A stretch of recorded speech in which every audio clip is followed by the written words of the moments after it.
This meeting is called to order. Good evening, everyone, and welcome to the City of Boynton Beach City Commission meeting. Today is Tuesday, May 16th, 2023, and the time is now 6 p.m. Now, before we proceed, I want to remind everyone of our rules of civility and decorum. Officials must first be addressed by the chair, not interrupt a speaker. Public comments must be addressed to the commission as a whole and not to any individuals on the dais or in the audience. Personal attacks, insults, displays of rudeness, and lack of respect are strictly prohibited. Disruptive behaviors from the audience are also strictly prohibited. Please govern yourselves accordingly, as offenders may be removed from the meeting. City Clerk, could you please begin the roll call? Vice Mayor I'm sorry, excuse me. It's all right. Mayor Ty Pancerta, Here. Vice Mayor Thomas Turkin, Present. Commissioner Angela Cruz, Here. Commissioner Woodrow Hay, Here. Commissioner Amy Kelly. Here. Mayor, you have a quorum. Thank you, Madam Clerk. Our invocation for this evening will be led by Commissioner Hay, followed by our Pledge of Allegiance led by Commissioner Angela Cruz. If we could all stand for the invocation and Pledge of Allegiance. Let us pray. Most holy and gracious Father, we come this afternoon asking for your blessing on this meeting. We ask that you share with us your divine intelligence and help us to make the best use of our own. We are of diverse opinions here, yet we wish to mend our differences and reach agreement satisfactory to all. Please share a little of your wisdom, Lord, with us to help us do right by all concerned. We gather to make decisions for our community. May we use only our best skills and judgment, keeping ourselves impartial and neutral as we consider the merits and pitfalls of each matter that comes before us. And as always, act in accordance with what is best for our community, Boynton Beach, Florida. And to our citizens who make up this great city. Bless now the members of this commission. Wrap your loving arms around each of us. Grab us by the handlebars of our mind and guide us down a road to success. Guide us that we will make the best decision for this great city and all of your citizens. For it is in Jesus' name that we pray.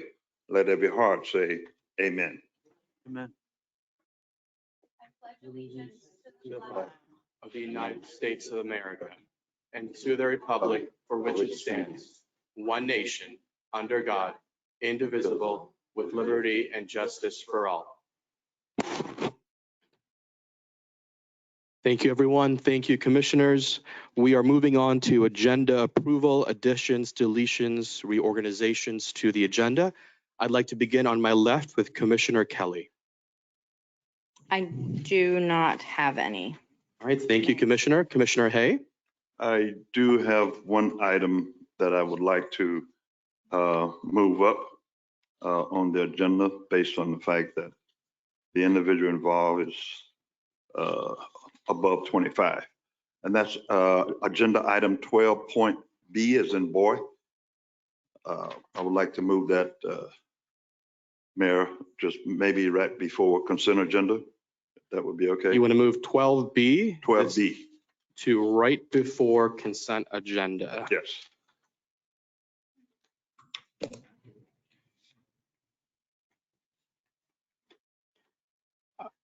I am comfortable with that if my colleagues agree. All right, I see multiple head nods. So we will move item 12B to right before 6, which is consent agenda. Yes. Anything else, Commissioner? That's it for me. All right, let's go to Vice Mayor Turkin. I'd like to move up 3D to right after informational items. 3D, which is the legislative update, to right after informational items. So right before section 3, we can move up 3D. Are there any objections? All right, there's consensus. We're going to move up 3D to right after informational items. Again, this is the legislative update. Anything else, Vice Mayor? No, thank you. All right, we're going to turn to Commissioner Cruz. Any agenda amendments? Yes, Mayor, I would like to add to a future agenda, the creation of a grant program to help HOAs in the city with street calming initiatives. A lot of times, oftentimes when I've had conversations with staff about traffic issues, speed bumps that are needed in a lot of areas within my district. Some of those areas are within HOA communities. But if we think about it, they're also taxpayers. They're paying taxes just like everyone else, but they're not reaping the benefits of the street calming initiatives and the Drive Safe Boynton program. So I would like to create a grant program to help those communities to actually reap the benefits of the taxes that they're paying and they're not getting right now. Sounds like a very interesting conversation. Look forward to having that. Do we have consensus from my colleagues to add this discussion for future agenda? Yes. All right, multiple, unanimous, had not. So we'll add that for future agenda. And as soon as administrative staff is ready, we'll bring that item up. As for myself, I would like to, for future discussion, repeal 3 ordinances. These are historical ordinances that have no place in our modern society. And I'll have staff forward these ordinances to all of you. These ordinances are numbered ordinance number 37, 47, and 136. Ordinance 37 is the primary ordinance. This is the ordinance that created the white portion of our city and the black portion of our city. This essentially created segregation locally. Ordinance 47 extended the definitions of those limits, and Ordinance 136 criminalized being outside, going on the sidewalk, being on the wrong side of town, if you will. I believe this is a cleanup matter. This should be a relatively straightforward conversation, but we need to move on from this and get it out. Absolutely. All right, thank you. All right, multiple head nods. Thank you, everyone. Outside of that, that's it for me. And if there's nothing else from my colleagues, may I have a motion to amend the agenda as discussed? So move. Second. Who said that first? Commissioner Kelly, perhaps? Who said the second? Commissioner? You give it to the vice mayor. Okay. You get the next one. Vice Mayor Turkin made the second. All those in favor of the agenda as amended, say aye. Aye. Aye. All those who oppose, say no. The ayes have it. Motion passes. Agenda is amended. Okay, so we're going to move on to informational items by members of the City Commission. This time I'll begin on my right. Let's begin with Commissioner Cruz. I have no disclosures at this time. All right, thank you. Let's go to Vice Mayor. No disclosures, was able to participate and attend the check award ceremony at Boynton Beach High School. Was awesome. Their chorus was great. I think the mayor and I may have shed a couple tears, but they did a great job. So super, super happy to see that. Thank you, Vice Mayor. And yes, I did shed a few tears. Commissioner Hay. I also attended the Boynton Beach Community High School check award, as well as on Friday, we had the unveiling of a monument there in the park off of MLK. Other than that, that's it for me. Thank you, Commissioner. Commissioner Kelly. Thank you, Mayor. I don't have any disclosures, but I did want to just, we had about a week and a half ago, we had a business over brews. This is something that that John Durgan through our Economic Development Department has started. About 6 months ago, I've gone to everyone that we've had, and every month it's grown. And there's new people and new businesses that are coming to these events. And if you haven't heard of it and you have a small business and you want to network, it's our business over brews. We try and, go to a different restaurant in our city, and it's just a great networking event. Like I said, there's been new people every single month.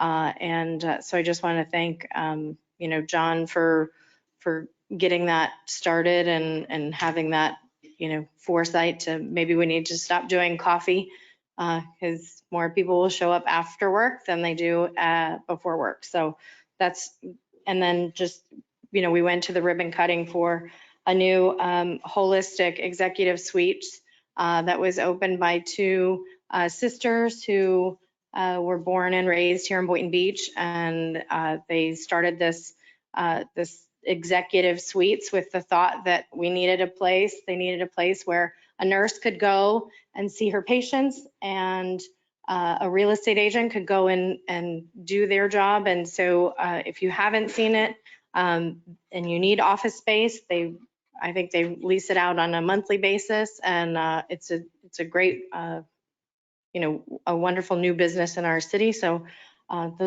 just wanted to put those out there. So thank you. Thank you, Commissioner. I couldn't agree more. I attended the same events that were previously mentioned. It is a sister business, and really proud of the two of them. In addition to the high school, which was extremely heartwarming, we were surprised by a choir performance. Again, made us tear up a bit, and thank you to Boynton Beach High School and the choir director and the team over there. In addition to those events, I want to share that I was invited and I attended a White House event. I was incredibly proud to be representative of our great city, to be in the White House. It was a celebration of the Asian American Heritage Month, and it was my first time there. I was shocked and amazed at every step I took, and I wish I just had more time to tour the place, but next time, hopefully, fingers crossed. In addition to this, I want to, as I have these past several meetings, recognize a hardworking city staff member. And we did mention this individual in a previous meeting, but I want to do it properly and give him the accolades that he deserves. This staff member is Kaleem Esteem, and Kaleem joined the City of Boynton Beach Community Standards Division November 16, 2020 as a community standards specialist. Although Kaleem had no previous experience in code enforcement, he made tremendous strides by becoming an exceptional employee in such a short time. He was promoted in November 14, 2022 as a result of his exuberant character, work ethic, and dedication. Kaleem continues to demonstrate the dedication and commitment to serving the team, as well as the community through volunteerism, training staff, proactively coordinating with our departments, testing new programs. He often provides valuable feedback and new ideas regarding departmental processes and training. In other words, Kaleem goes above and beyond.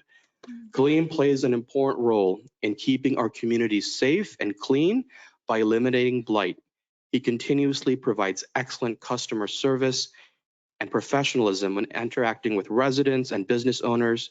Our team is always participating in community service in addition to their professional duties, which exemplifies why Kaleem is deserving of being acknowledged for his hard work and dedication to the city of Boynton Beach and everyone who comes to our great city. I want to share just a little snippet of an email that a resident sent me. This is from Mr. Tugender. I may not be pronouncing his name correctly, a resident of Marina Village. He goes, I'm pleased to say that your specialist, Kaleem's team, has been very helpful. It's refreshing that a city employee has shown compassion and has been responsive to me and others in our community. I believe he is an asset to your team and should be commended. Thank you. So I want to stand and give applause and recognition to Mr. Kaleem Esteem.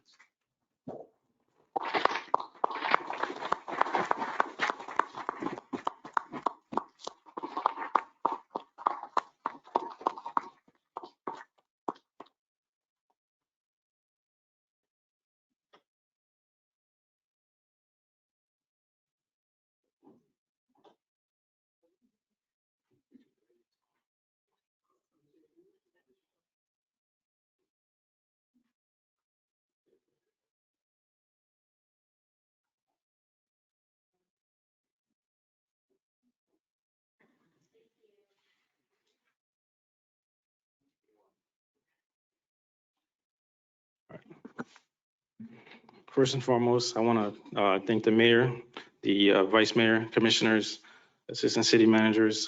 Thank you for the opportunity. I've been a resident in the city for about 23 years, so I'm thankful that I'm able to provide with this community. Thank you. All right, thank you. Thank you. Thank you. I also want to add that Kaleem is a superstar kickball player.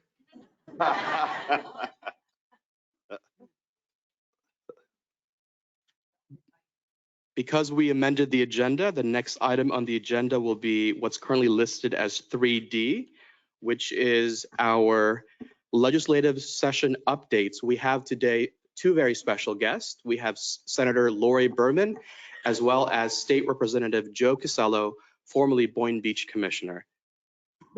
Good evening and welcome to both of you. And we do have two podiums if you'd like to. Oh, Or you that's want to do fine. that? We can do both. Yeah. Yeah, we'll tag team. I like that. Good evening. Welcome, Mayor, Vice Mayor.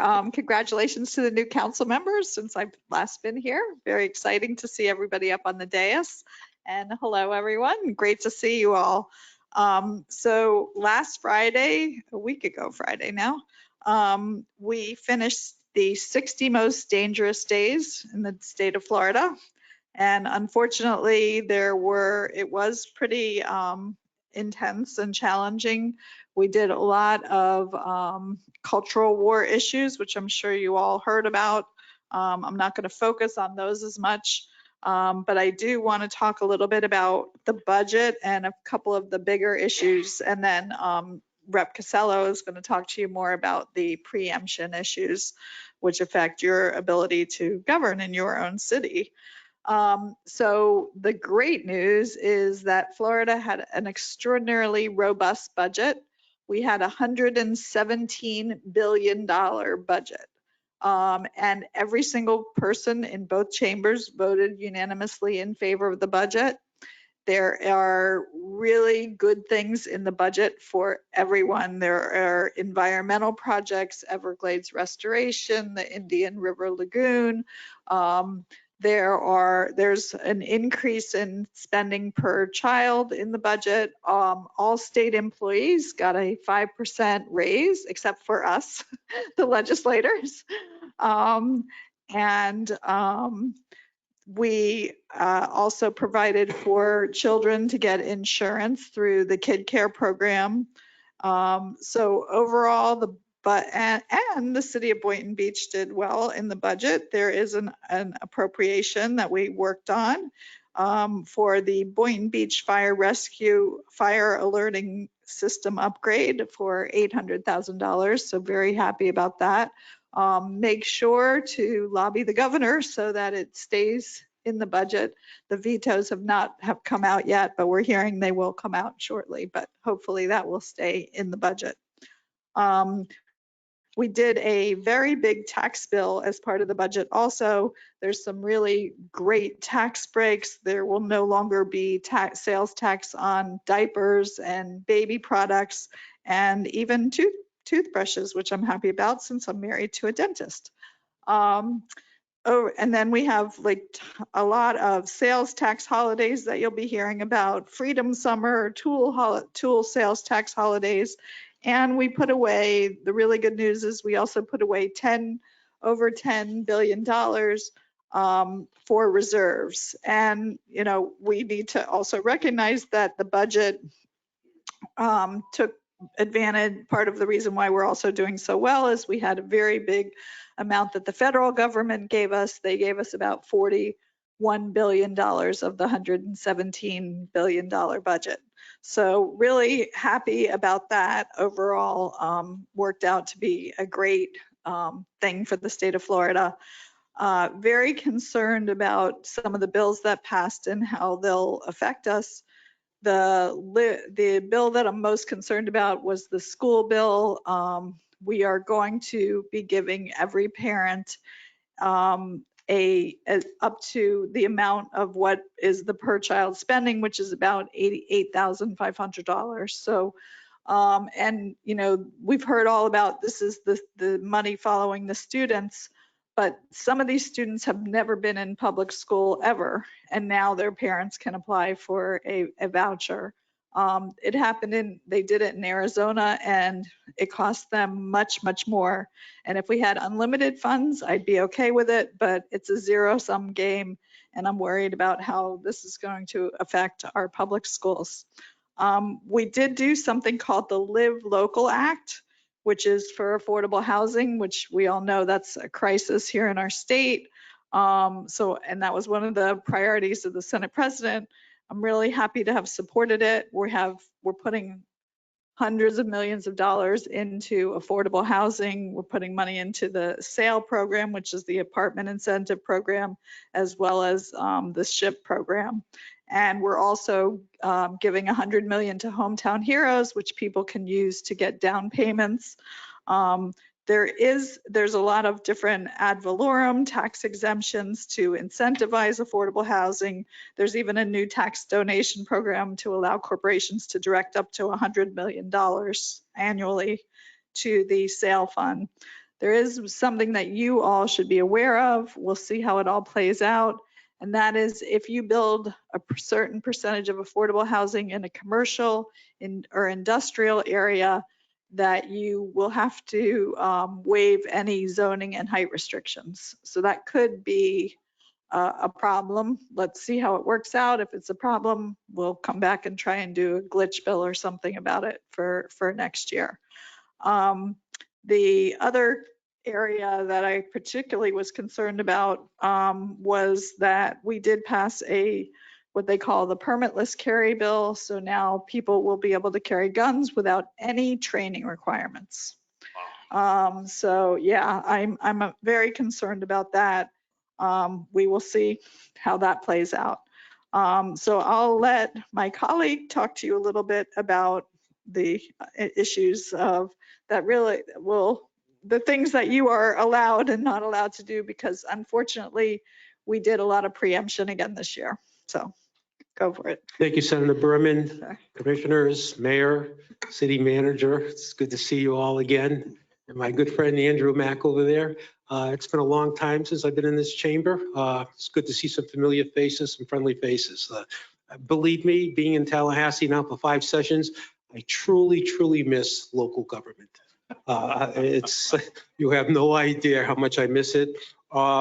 You know, and when I went to Tallahassee, I left with that spirit and enthusiasm I had there up in the dais with you people up there, and I thought I could bring that to Tallahassee. And I was quickly learned and taught that's not how government works, state government. So that was a disappointment. But like the senator alluded to, we had $117 billion budget. 41 billion came from the federal government, which was good. The Boynton, we were able to get the appropriation for the fire alerting system for 800,000, fully funded. As you know, being a former firefighter, I take great pride in that.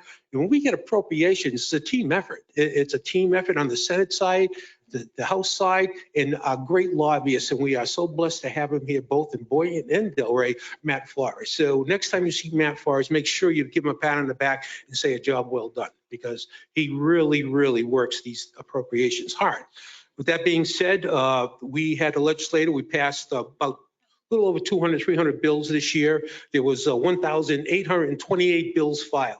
So you can imagine we don't know everything that was filed. We don't read every bill. I'll be totally honest with you. We don't read every bill. Bills of interest that we do. But here's some of the bills that I think that you should know of. It does a lot of preemption on the local level, prohibits. Anytime I start off a reading of an amendment here with prohibits or preempts, please pay attention. I will also give you the bill numbers so we can get more in depth in that later on. If you want to get the bill number, we can do follow-ups and get, right now I'm just going to give you kind of a thumbnail. I'm going to read a lot of these things real quick. And I know the senator is pressed for time, and she told me don't get long-winded, which I think I've already done. So on that, yeah, I will do. First of all, a local government comprehensive plan in House Bill 359, Senate Bill 540 would allow for the capital improvement element of local comprehensive plans to have the option to modify administratively if all projects have been adopted by the project's appropriate board. Additionally, the bill's amend language to allow for the prevailing party in a challenge to recover attorney fees and costs in challenging or defending a plan or plan amendment, including reasonable appellate attorney fees and costs.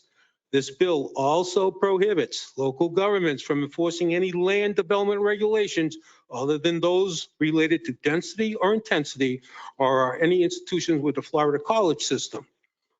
Land use and development regulations as amended CSCSHB 439. Current form revises and amends a variety of elements impacting local government comprehensive planning as well as methodologies and data usage and planning period timeframes. This bill includes local government must comply with special magistrate decisions where land use decisions are challenged by petitioners who are previously denied. Chief of Police, I don't know if the chief's here, but this one here is for you. City Manager Duggan, coming from law enforcement, you probably can appreciate this. This bill prohibits a municipality from terminating a police chief without first providing them written notice and allowing them the opportunity to offer a response at the next regular scheduled council meeting. The bill specifies that a municipality cannot waive or modify this requirement in a contract or include a non-disclosure clause that prohibits the police chief from responding to their termination. Municipal boundaries, you know how we always try to annex or we're thinking about annexation? This one here is Senate Bill 718, House Bill 653, specified that before starting annexation procedures, a local government shall prepare a feasibility study for the proposed area to provide needed clarification on the process of constriction. The bills require the city to get permission from at least 50% of the owners in an area proposed to be de-annexed when more than 70% of the land is owned by individuals, corporations, or legal entities. Constriction means the reversion of property within municipal boundaries to an unincorporated status. Here's one that we all should be paying attention as elected officials. This will pertain to all of us, including you up there as elected officials. Financial disclosures of elected local offices. And what this is House Bill 37, Senate Bill 774. And what this is, requires all municipal mayors, city commissioners, elected members of the municipal governing body, and members of the State Commission on Ethics to file an annual full disclosure of financial interest, which is Form 6, remember that number, with the Florida Commission on Ethics. These individuals are currently required to file only a limited disclosure of financial interest, which is the Form 1 that we all fill out now. So we're going from Form 1 to Form 6. Just keep that in mind. If this bill becomes law, and I think the governor has signed this bill, the Form 6 requirement will go into effect for elected municipal officials on January 1st, 2024. Building construction monitor. This right here is House Bill 89, Senate Bill 512, prohibits a local government from making substantive changes to building plans after a permit has been issued. If the changes are made after permit is issued, the local government must identify the specific plan features that do not comply with the Florida Building Code, the Florida Fire Prevention Code, or the Life Safety Code, or any local amendments thereto. The specific code chapters and sections upon which the changes requested are based must be provided to the permit holder. A local fire inspector, plans review, or building official who fails to comply will be subject to disciplinary action. Local ordinance passed. That's a good one. The bill grants attorney fees for successful challenges to the county, municipality, local ordinances as arbitrary or unreasonable. Arbitrary and unreasonable. I think that's a wide area of, scope. Provides that reasonable attorney fees, costs, and damages up to $50,000 may be awarded to the prevailing plaintiff of any civil action challenging the adoption of a local ordinance on or after October 1st, 2023 that is arbitrary or unreasonable. Allows for consideration of proposed ordinance to be pushed to the next meeting without any further public notice. If the next meeting is announced in a meeting and a consideration is included on the next agenda, this applies retroactively. Requires local government to prepare business impact estimates before adopting proposed ordinances. Certain conditions are met, requires suspended enforcement, expedited court review of certain local ordinance whose validity is being challenged on the grounds that is expressly preempted by the Florida Constitution, state law, or is arbitrarily unreasonable. Provides that an attorney's signature on legal filing constitutes affirmation that the lawsuit is not filed for certain improper purposes, and allows imposing sanctions for attorneys who for violations. Just the last one here, I'll go real quick.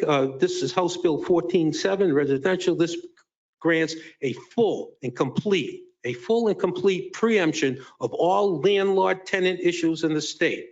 So if you have any kind of regulations here, rent control or anything like this, this preempts it. It cannot do it any longer. Expressly overwrites any local government regulations on the screening process used by landlord in approving tenancies, security deposits, rental agreements, application fees associated with such applications, terms and conditions of the rental agreements, the rights and responsibilities of the landlord and tenant. This is a anti-rent control, pro-landlord, and does nothing to get to the root of the housing crisis. A lot of the Palm Beach counties have passed some type of ordinances as far as rent control and such. This would include a renter's bill of rights. This bill would take that all away. And that's just some of them. I know I went through quite quickly, but it just gives you an idea up there what they're trying to do as far as local government. For some strange reason, and I don't know if it is a reason, they think they can govern local municipalities better from 456 miles away in Tallahassee. I know, and you know, it doesn't work like that. You are the people who are closest to the residents that you serve. You know best what's for your community.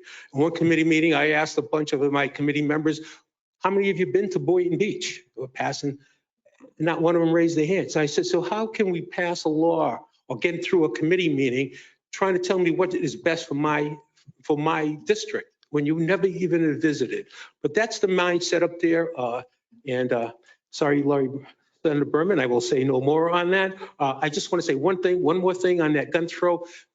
Concealed weapons no longer need a permit. So be careful who you argue with at the intersections from now on, because they don't need a permit to carry a gun under their coat or tucked in their shirt.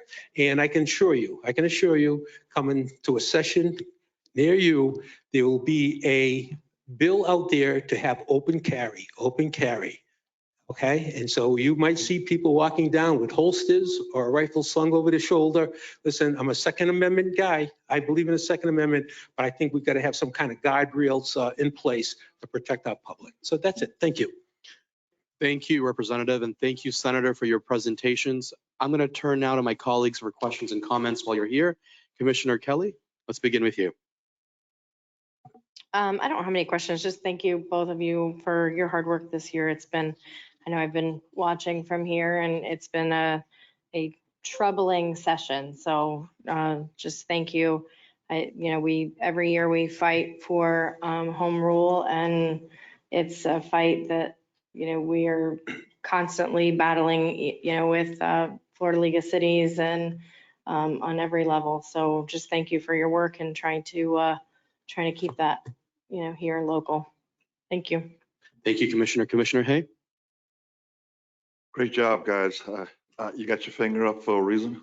Yeah, if I could take a privilege here, it's something we didn't talk, and I think it's very important because of how this city is made up. It's about the union busting bills that we talked about. Okay, they've now outlawed, for lack of a better word, taking union dues out of paychecks and put in place bars that you must have 60% of membership or you get decertified and have an audit every year. What that means is they carved out the police, fire, and first responders. But what it means for your sanitation workers and your park workers and anybody else who belongs to a union under the city umbrella, they're going to have to come up with a different method of taking their union dues and getting it to the union. I think this is nothing more than the governor had an issue with a certain union, the teachers union, and he's taking it out in this form of making it difficult to have a union or form a union.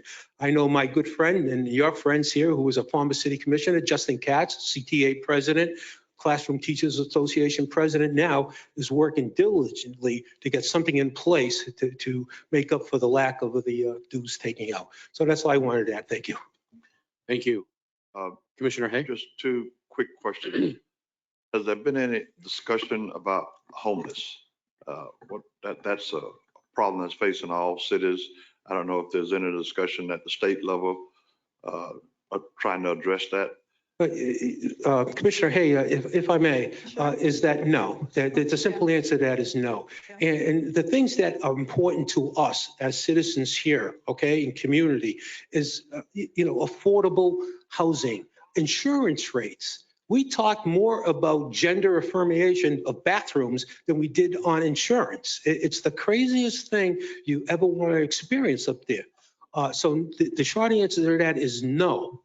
No, Yeah, and no, I 100% agree. We have a teacher shortage in the state. We have people who are going to be losing their health insurance because of the end of the COVID emergency. So we're going to have something like 800,000 people going off Medicaid. And we have a homeless crisis, and we didn't even discuss it once. I don't even think there was one bill at all where homelessness was discussed. The state has a habit of giving us unfunded mandates, and about sick of that. But anyway, second question. I'm not sure what you call it, but I've heard something about if you're within a certain radius of a building that is, say, 14 stories high, 150 feet tall, that you can build a building that tall without any consent from the local level. Well, that's what I discussed a little bit about the affordable housing bill. It's only if you put affordable housing in that building that you're building, and it has to be in a commercial or industrial zone. It can't be in a residential area. But I do worry about it, and I think it's going to be a big problem. And it was part of that Live Local bill where we put all the money into affordable housing, which was great. There's always like a little nugget, unfortunately, in a lot of these bills that they put that are poison pill kind of things. So we'll see how this is, going to work out. I think there's going to have to be a glitch bill, and that we're going to have to come back and fix that, because when people start putting up, big, huge buildings in inappropriate places, we're going to see the results of it, or at least planning to do those. Yeah. There's a certain percent, Lori, of affordable housing. Yeah, I think the number is 40%, and then I think there's something like a 65% number having to do with the percentage of how much you spend on affordable housing or something like that. But there are percentages, but I don't know if they're high enough. Okay. Because I've heard from people saying, I'm just gonna, I can put the first floor affordable housing, and then the next 7 floors, I can put luxury apartments and make money. So we'll see how this all works out. Okay, thank you. Thank you, Mayor. Thank you, Commissioner. We're going to move on to Vice Mayor Turkin. Thank you guys for the update. I think one thing to mention too that I'd like to appreciate was, I think SB 798, which would have eliminated us. That was the solid waste bill. And that would have eliminated our ability to control that and open it up to private vendors, which would have eliminated jobs and then also impacted our budget. City manager, I think, was it 10 million? Yeah, $8 to $10 million annually. So I appreciate that. Outside of that, no, I don't have any more questions. Thank you. Thank you, Commissioner Cruz. Thank you guys for coming. I am sad about Senate Bill 102. Obviously, we should, as you mentioned earlier, we should have local officials making local decisions. But just for my educational purposes, is there anything that can be done from a local government perspective?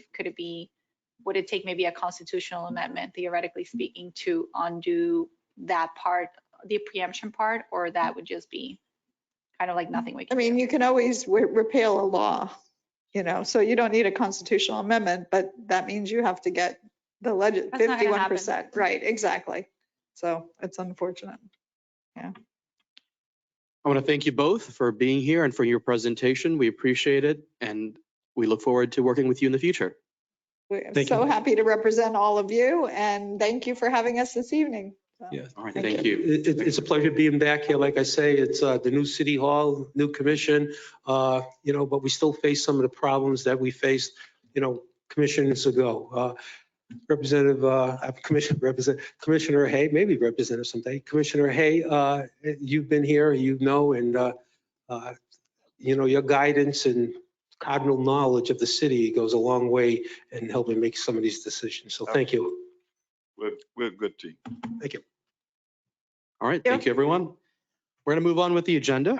The next portion is a proclamation of Haitian Flag Day and Haitian Heritage Month, after which we're going to have a few announcements. And after that, there is a presentation from our Senior Advisory Board. It is their annual report.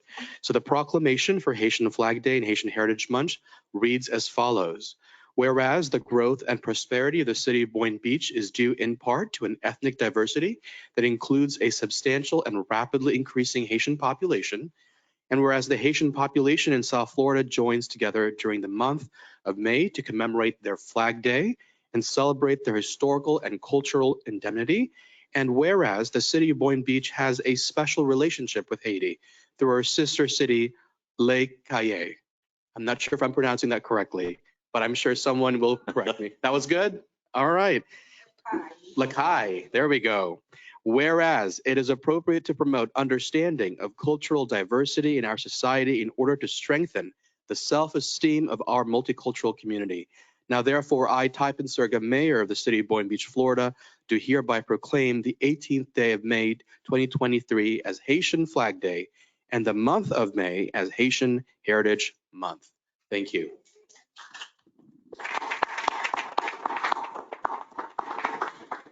Thank you, Mayor. Thank you, Commissioners. And I'm happy to introduce Diana Rios. She's going to receive, on behalf of the community, Haitian community, the proclamation.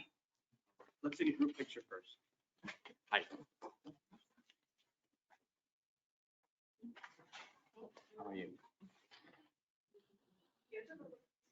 A little closer.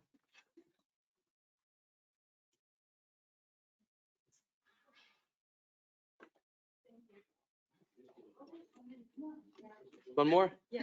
Okay.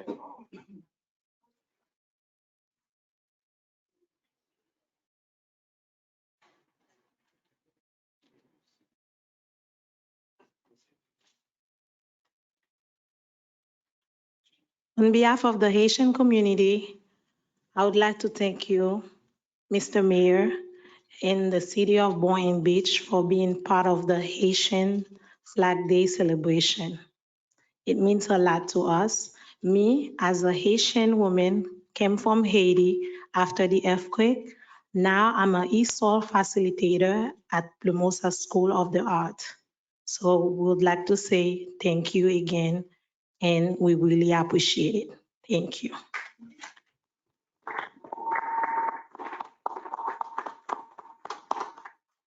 The next item is an announcement for Spinning for Safety. It is a bicycle safety event. In recognition of Bicycle Safety Month, the Recreation and Parks Department is partnering with the Boynton Beach Police Department to host Spinning for Safety this Saturday, May 20th, starting at 9 a.m. at the Zell Hester Junior Community Center at 1901 North Seacrest Boulevard. This event is free and open to the public. Next announcement is the flag placing ceremony and the Memorial Day Veterans Ceremony. The Boynton Beach Veterans Task Force will host a flag placing ceremony on Friday, May 26, 2023 at 8 a.m. at the Boynton Beach Memorial Park at 1611 South Seacrest Boulevard. This task force will be placing flags at the graves of all veterans currently laid to rest at the park. Volunteers are welcome to assist with flag placement. If you would like to volunteer, please reach out to our city staff. The Memorial Day Veterans Ceremony is scheduled for Sunday, May 28, 2023 at 2 p.m. at the Boynton Beach Memorial Park located at 1611 South Seacrest Boulevard. This event is hosted by the Boynton Beach Veterans Task Force and the City of Boynton Beach, and again, also free and open to the public. I look forward to seeing all of you there. That concludes the announcements. We're going to move on to item E, which is a presentation from our Senior Advisory Board. This is their annual report.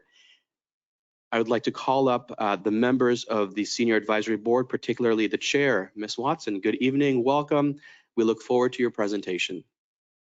And please introduce the members of the Advisory Board. Good evening.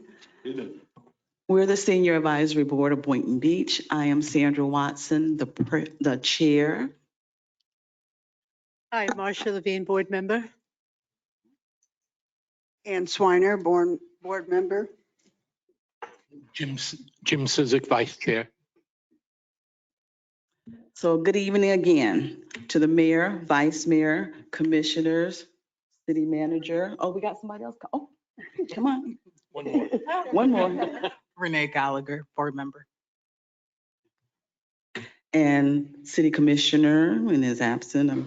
Again, we're the senior advisory board, and we're not going to be before you long, but we would thank you for allowing us to showcase the different things that we've accomplished in 2022, 2023. The first thing that we want to do is, you see on our screen, we had a member that passed away in 2022, and we want to take this time to dedicate this inaugural presentation to her. Judy was a force in on our advisory board. She worked in the city, she worked throughout the city of Boynton, and her spirit is always with our board. We miss her, and we thank for what she did for us at the board. Next. Here you have all our advisory board members.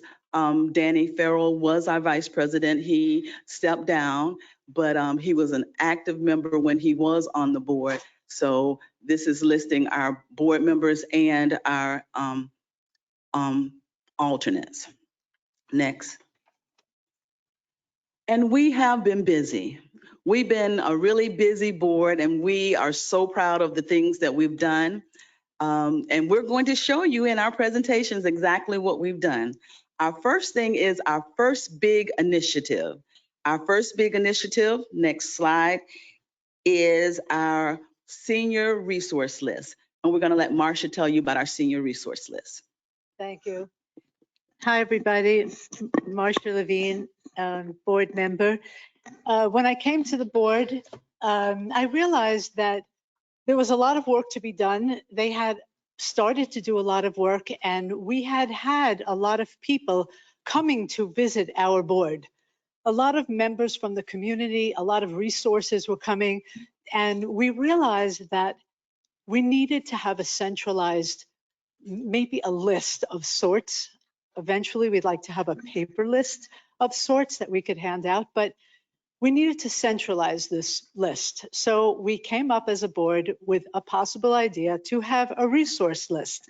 And with the help of the marketing department, we know that they're short-staffed, but they said that they would pitch in and they would help us once we got some names together. Even though the names are all out there, we thought the city of Boynton Beach and our seniors and our community needed to have them in one place. So we started the task of getting all the names that we have and putting them on an Excel spreadsheet. And I volunteered to do that Excel spreadsheet. So we came up with the senior resource list. Very, very easy. And we started inputting it. And if you go now, very simply to boynton-beach.org, and at the search bar, you can type in simply senior. And if you type in senior, you'll come to the first thing is, of course, going to be the senior center, because that's the main place for seniors. But the second thing that you'll come to will be the senior resource list. And there is listed a pretty robust, not every single resource in Palm Beach County for seniors. We're working on that right now. But we have, and this page sort of shows you it's not live, but this is the steps to do it. You'll come to our resource list. Also, the library, if you go into the library and then you scroll a little bit down to adult services, I don't have a page here, but if you go to the library has offered to put the resource list on their page as well under adult services. So we're very excited. Our next endeavor, other than continuing to fill in that list and have a really robust list, is to have a paper list, because we do a lot of work on the board. We go out to fairs, we sit first Fridays at the table, the information booth, and while we talk about all the other departments, as well as the senior board, we would like to have something to hand to seniors, because not every senior is tech savvy, and we'd like to give them a paper. So right now we're handing out 211 paper, and we're telling them how to access our resource list. But the marketing department is actively waiting for a bigger list so that we could have hopefully a trifold and we could hand it out and maybe update it, let's say, quarterly. That would be, or maybe 2 times a year. Maybe it doesn't, maybe it requires once a year. We don't know. We'll see how many names we have, but that's what we worked on. And that was our very first initiative. And we're hoping seniors find it. We don't have metrics on it yet, but maybe eventually we will. So thank you for letting me share that. Okay, so we look back on our board's accomplishment. First thing we did in 2022 is we asked for a proclamation that our Mayor Ty was so happy to give us for August 21st being Senior Citizens Day. I just want to let you know that in April 1963, a meeting was held between President John F. Kennedy and the members of the National Council of Senior Citizens, leading to designate May as Senior Citizens Month. So we are very proud to be presenting this month because it is Senior Citizens Month, which is now known as Older Americans Month. Hi. So, and yes, we are getting out. We've had, as Marcia said, various community presentations from all sorts of local organizations, county organizations come to our board meeting, which is the first Monday of every month at 2 o'clock right here in this building. So anyone is welcome to come. That is another thing that we changed because the meetings used to be every quarter, and we felt that we couldn't really get anything accomplished every quarter. So we moved it, and now we have our meetings every Monday, every first Monday of the month. As on the board, you will see that one of the things that we did is that we partner with the Boynton Beach Faith-Based Community Development Corp. And we helped them out for Thanksgiving, where we were able to do 150 Thanksgiving baskets for elderly homebound in the city of Boynton. Then we went to the Martin Luther King celebration. We were part of the day of service. We were part of the celebration at Sarah Sims Park. And of course, you see us there doing our thing as we help Girl Scouts and local community people clean up around the area and went in to celebrate. We also took a part of the Boynton Beach Faith-Based 2023 Annual Black History Luncheon, which was very nice. It was held at the First Presbyterian Church right there on 6th. And we took a part of that. There were probably about 70 seniors there where we gave them lunch and dinner. They had a fashion show, they had music, they had a wonderful time. We've been a part of the Pride Tribe Elder Health Fair at the Conference Center in Lake Worth. Even though it's in Lake Worth, it's still an area that we work with, and we were proud to be a part of that health fair. We turn to the next one. We have done outreach. We have a partnership with the Delray Art Garage, where they sent us tickets for seniors for free that could go and enjoy evening performances. I just went to see the Beatles tribute band last night. It was great. And you will see in the middle, table 26. Table 26 is our partner table. Every time you go there, you will see if anyone's sitting at table 26, it's the people that they partner with us, the Art Garage. We've been on the intercoastal cruise with the Boynton Beach Caregivers Club, where we went, and what they do is we partner with them. They go out, they take caregivers who take care of people and give them a little outing so that they can relax. So we've been a part of that. We've been a part of the Kravis Center, right? Where the Kravis Center gives us very discount tickets, and we take seniors there. You see them in this first slide. They were at Native American Month. this lady, she was a Native American, and she gave a presentation, she gave a concert. So we got to take them to something to just relax their minds. Juneteenth, Kravis Center, Healthier Boynton Beach, Caregivers Luncheon, where I saw the city manager. We have been very, very busy. We are trying to get the name out, that we're trying to let the city know that you have a senior advisory board, and we're trying to work for all of the residents in the city.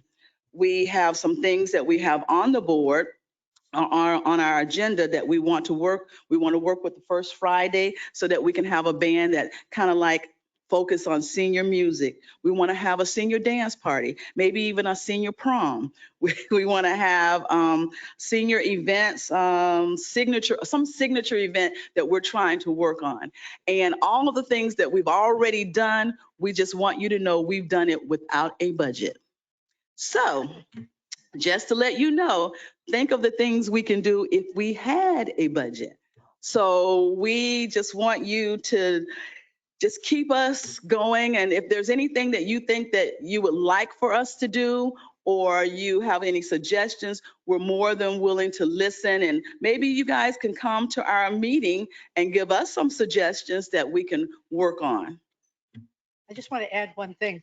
We're actually already accomplished one of the 2023 and beyond, because the events department already got us the First Friday music venue, the concert, and this past First Friday event was a phenomenal band. I think it was Big Dog Band, if I'm saying it right. And they had 50s, 60s, and it was great. And it was older folks, I wouldn't say seniors, but it was older music, and it was great and really well received. So we already accomplished that. So we got to push up that and put another initiative in the bottom. So thank you. Thank you. Is there any questions for us? Thank you. Just want to say, I just want to commend all of you. You have taken what it was to something much, much better. And I look forward to seeing all the things you guys are going to do. And let me give this to my colleague, and then we'll go around the days. Commissioner Cruz, let's begin with you for questions and comments. Thank you for this presentation, and thank you so much for honoring Judy Lyman's life. She was a friend, and I was very sad to see her go. Thank you for the rest of the things that you guys are doing. It's amazing, and for having more meetings, but also planning events and doing such things. I don't know if you guys were here at the last meeting, but I did a request for a budget to be amended to add some funding to the senior center, which would be relevant to the senior board. So I did ask for that for a future budget session. So it will be on there. We'll see how it goes, but I did request it. And thank you guys for all that you're doing. Thank you, Commissioner Vice Mayor. Thank you guys for what y'all do. No, this is awesome. This presentation is great. I think you guys are setting the example of what our advisory boards should be doing. And, you know, getting up here and having discussion is great, but follow through and action is what defines us. And so, I mean, I'm just taken back. I talked to Mr. Devlin a week or two about your budget, and, you know, with this, I would have no problem with that, you know, because I can look away and I know that money is going to be responsibly spent and serve its purpose. So I'll just put that out there for my colleagues. All right. Thank you, Vice Mayor. Commissioner Hay. First Monday, 2:00, right here in the chambers. I'll probably see if I can make that, even though I would probably be the youngest one in the bunch. Don't say a word. But yeah, go ahead and submit that budget. I'm all for what you guys are doing. It's just tremendous. I'm glad to hear it. Job well done. Commissioner Kelly. Thank you. Thank you. This is something that getting these annual reports was something that was important to me. I have served on many advisory boards, and that feeling of, you know, we come every month, we have great ideas, we have no budget, what do we do? And you really didn't let that stop you. So you are doing amazing work. My hope is, and I know that this is something that Catherine and I have spoken about over the course of the last several weeks, that the senior center will start partnering with you, because that's really where that funding is. You know, our advisory boards are meant to be budgetless for a reason, so that they're advisory to us, but there is funding, you know, with the senior center that really could benefit our seniors. And really that has to be the goal, is that the senior center focus has to be on looking outward. And you and your board have looked beyond outward into how to get resources with nothing. So that is, you know, that's something, like I said, that Catherine and I have talked about. I talked to Jim about it last week. That really, I want to see that partnership with the senior center, because, you know, they have the facility and we need to bridge that gap, and whatever that, I don't want to say tension, but whatever the issue is, we need to figure that out, because that's really where the key is to making sure you guys are running this forward, and you're doing great stuff. And I am looking forward to seeing those art events and seeing what the city can do to partner with you, to make sure that we have, you know, events and bingo nights. And we were actually talking at our strategic planning meeting on Saturday, you know, about having daytime events during the week in this area, because there is a group of citizens, and, you know, not just seniors, but all ages, that are available during the day. And to have those activities here, you know, I think is key in moving forward. So I just, you know, thank you to the commission for supporting me on getting these reports. I think it is something that is so helpful for us to see what you guys are doing, and to acknowledge it, and to thank you. And so those are my, you know, just thank you. This is amazing. Thank you. And Thank you. just wait for 2023. We're not finished yet. Thank you. Keep going.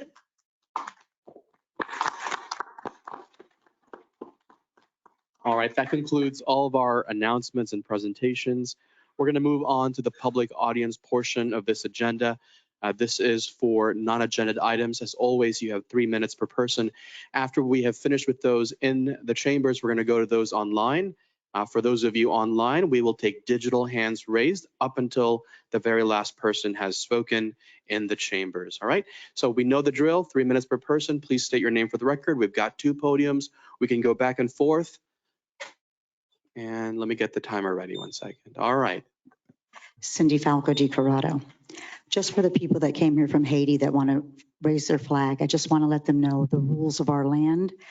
4 U.S. Code Section 7, the position of the flag, that no person shall display the flag of the United Nations or any other national or nation flag equal or above or in any position of the superior prominence to the honor of the American flag. So when you raise your flags for your countries, they need to be below our American flag, because our American flag is what we are, Americans, and that's where it stands above. Otherwise, you're violating right here, section, 4 U.S. Code, Section 7. Again, I think when we let people do things, we need to share with them the boundaries in which that is, and that the American flag is a superior flag, and it always is on top.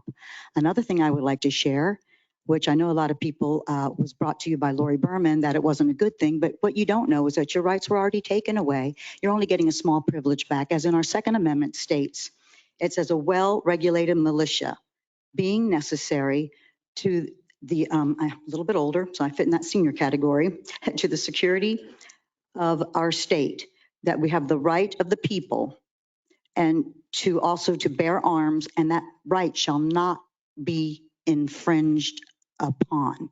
That means it should have never been taken away from us to begin with. So all we're really doing is getting partial rights back of what was already established in 1776 when we had men and women fighting in the wars, dying for our freedoms, and it was taken away. So we're getting a little bit back. And I say kudos. We're coming forward to our Constitution, which, by the way, I wanted to give each and every one of you a gift. I'm here to bear gifts. It's the Constitution of the United States. I think it's imperative that each one of you representing us as we the people here on the dais know what it says, knows what the Declaration of Independence says, and that you behave accordingly. It's imperative. We are a republic. I know you hear we're a democracy, but we're not. We are a republic.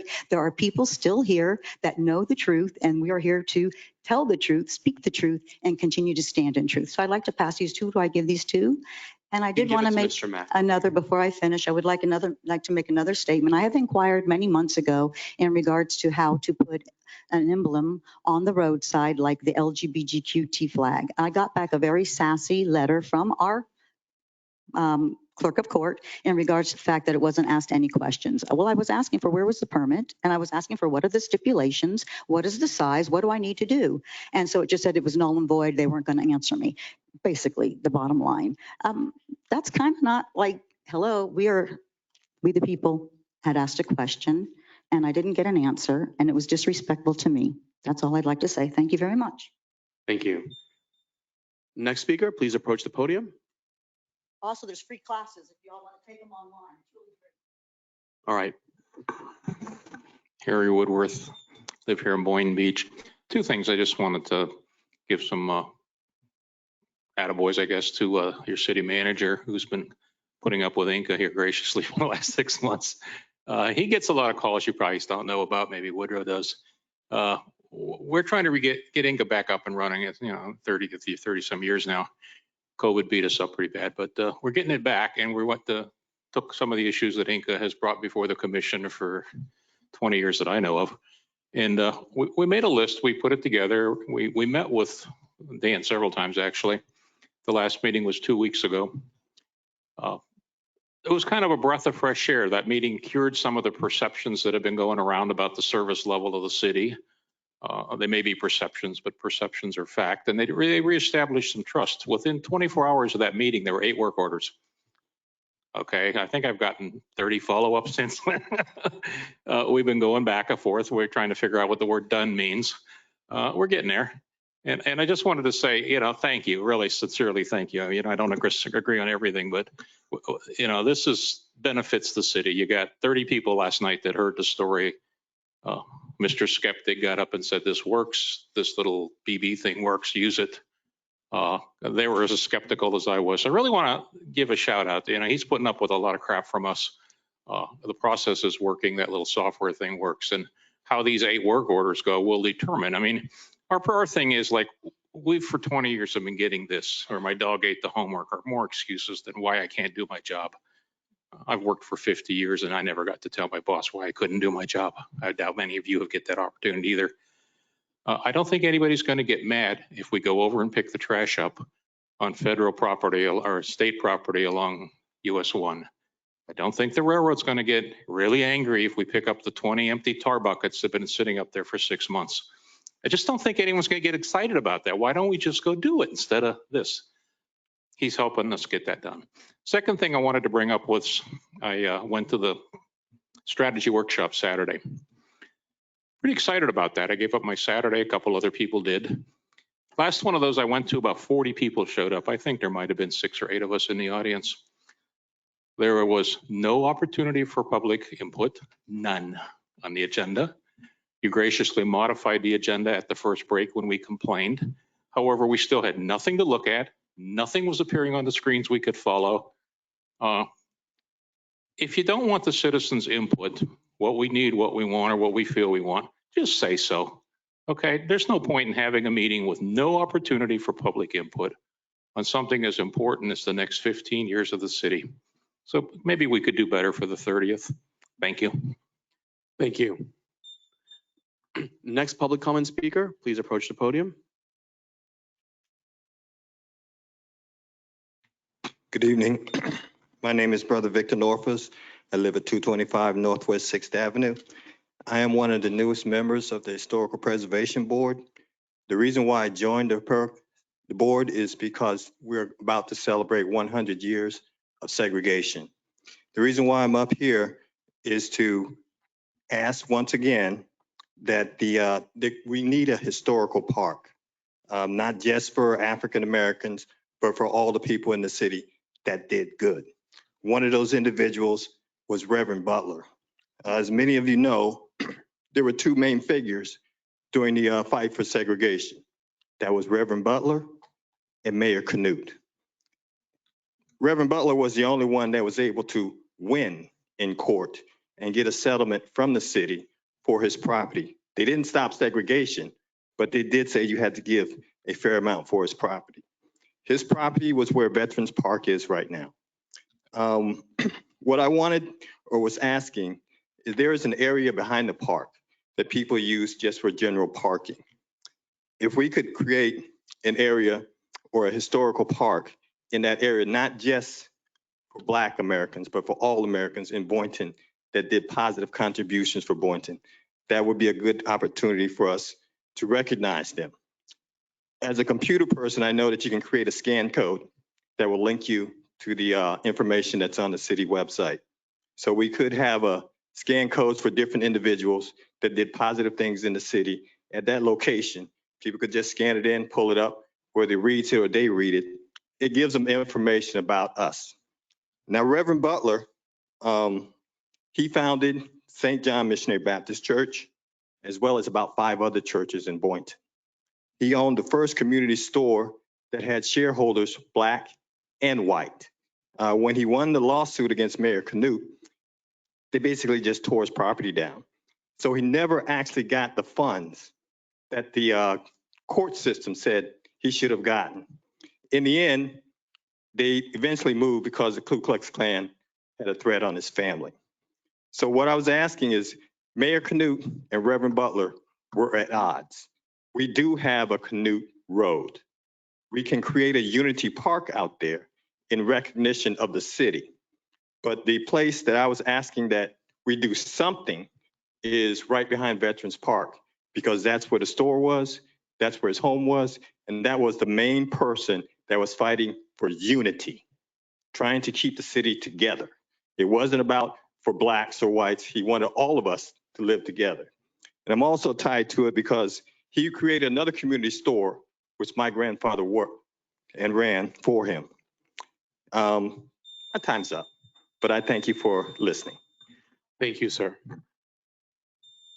All right, any other in-person public comment speakers for non-agenda items? Now is the time to approach the podium. Please state your name for the record.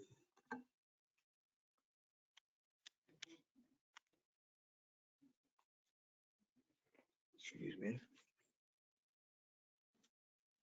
It's gonna go on there. No. All right.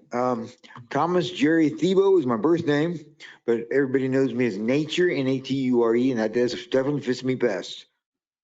But I am the owner of the plantation. Jesus came out of the spiritual realm and took a seat to right of me. 2 years into this journey I took on. The path of the fire, they build each those things about. They tried to fight the fire. Fire had been burning. It's not something you can fight. The fire is something that's here for paradise to happen for real and for us to be able to think in paradise. And you think we're going to be in paradise, we're not going to have a thought process? Yeah, you have to have the energy of conflict to have a thought process. That's why Jesus said he went back in time and gave God a thought process. He created everything. Everything was created through him. Without him, nothing was created. But I wanted to get close up to this, if you would, please, camera. On March the 20th, 2020, I took my engrossment earthwide. I was given ownership of the plantation on March the 20th, 2020 at approximately 2:47. The Epic Center was North St. Augustine, Florida. That's where I was at. There's no question about it. I am the owner. There's no question about it. Jesus took the seat right of me. He can sit there for 1,000 years like you going one day without food and water. There's no question about it. He's not my son. He's my other half.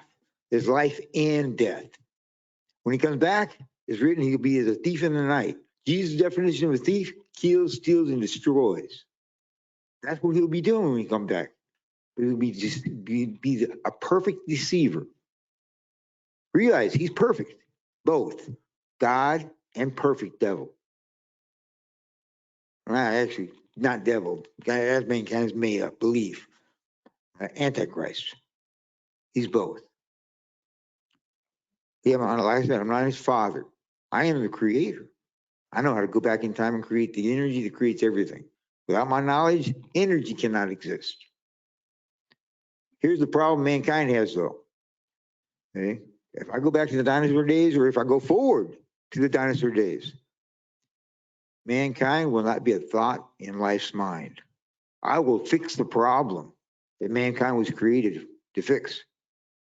The energy that created mankind was the Brachiosaurus, not Adam and Eve.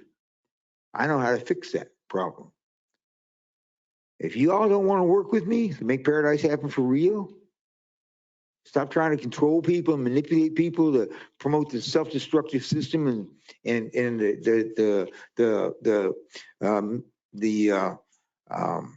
stepping on people's shoulders and stepping on people's back to get what you want and get what you need. Thank you. I Your will time do has that. expired. I will make sure. Thank you. All right, we're going to move on to the next public comment speaker. Is there anybody else in the chambers that would like to speak on non-agenda items? Seeing no one else approaching the podium, we're going to go to those online. IT, Mani, if you're back there, how many people do we have with their digital hands raised? And let's begin to unmute one of them. Mr. Mayor, we have a single hand raised. That is Stephen B. Grant. All right, Mr. Grant, I will let you know when you have 30 seconds remaining on the clock. Please state your name for the record and begin when you're ready. Stephen Grant. Thank you allowing for me for public comment. I think it's a great opportunity to inform the commission of what I think this should be happening for the budget for next fiscal year starting on October 1st, 2023. This must be very exciting for you because this is you have 1 year under your belt for the Vice Mayor, Commissioner Cruz, and you can really understand what's going on and what is needed for the city's upcoming year. One of the main things that I was always trying to promote was, vehicular safety in Boynton Beach. And one of those things is that there is an ordinance that allows golf carts on the sidewalks, where we're hopefully going to have an 8-foot sidewalk on Boynton Beach Boulevard. It's ordinance 316-212. Section 8, and I see that there's some people from the building department listening. I think that is something that is important that we have, because we have a lot of state roads and county roads where there is not safe access for electric vehicles to go. And I feel with us being only 16 square miles, we should have some more safe avenues for people on electric vehicles to travel. The next thing is the Eco Park that is over in Quantum Park. If I'm not mistaken, that district has been dissolved. And I don't know if anyone can answer on that one. The Quantum Park Development District, is that still inactive? Or you don't respond anymore? Okay. This is not a Q&A, sir. Okay, so the issue is that it's been a few years, and I don't believe there's going to be enough funding in the city budget for that district. And I would hope that you explore in your strategic planning a request for information to work with a nonprofit for that eco area, because I don't feel that the taxpayers are going to be bearing that whole brunt. The next thing that I'd like to say is that I don't know what the city is doing for Armed Forces Day on May 20th. I looked through the website, so I'll try again. But if the city's doing something, I'd like for them to let us know. And the last would be is that the renaming of Fire Station 1 after Deputy Chief Latasha Clemens, someone that was born here in Boynton Beach, grew up here, reached high office, and she should be recognized for what she has done on behalf of the city of Boynton Beach. Thank you. Thank you. All right, I want to double check with IT. Is there anybody else with their digital hands raised? No, sir. That was our last speaker. That is the last speaker. Public comments or public audience is now closed. We did amend the agenda to move item 12B to be before consent. So let's go to item 12B. This is currently listed under legal, yes, legal, 12B, proposed ordinance number 23-010. It's a first reading, so we will not have public comment until the second reading. I'm going to turn to our city attorney. Mayor, but Yes, Vice Mayor. I'm sorry, before we get into all this, just, I would like staff, if it's okay with my colleagues, for that second workshop to have that public input on the agenda for the strategic planning. I couldn't agree with you more. As you know, that is not an agenda that we produce, that it's staff made. But as soon as that was brought to our attention, we did amend it on the spot. Perfect. But I concur with you. We'll make sure that's built in. Perfect. Thank All you. right. Thank you. No, thank you for bringing that up. Again, 12B, proposed ordinance number 23-010. I'm going to turn to council to officially introduce the item.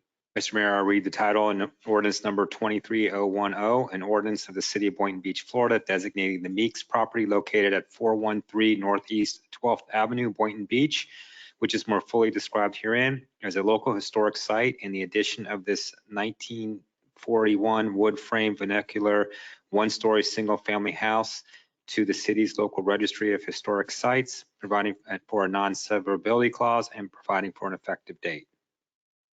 Thank you, council. I'm going to turn to our city staff. If you could introduce yourself and discuss the item. Good evening, Mayor and Commissioner. My name is Jae-young Kim with the Planning and Zoning.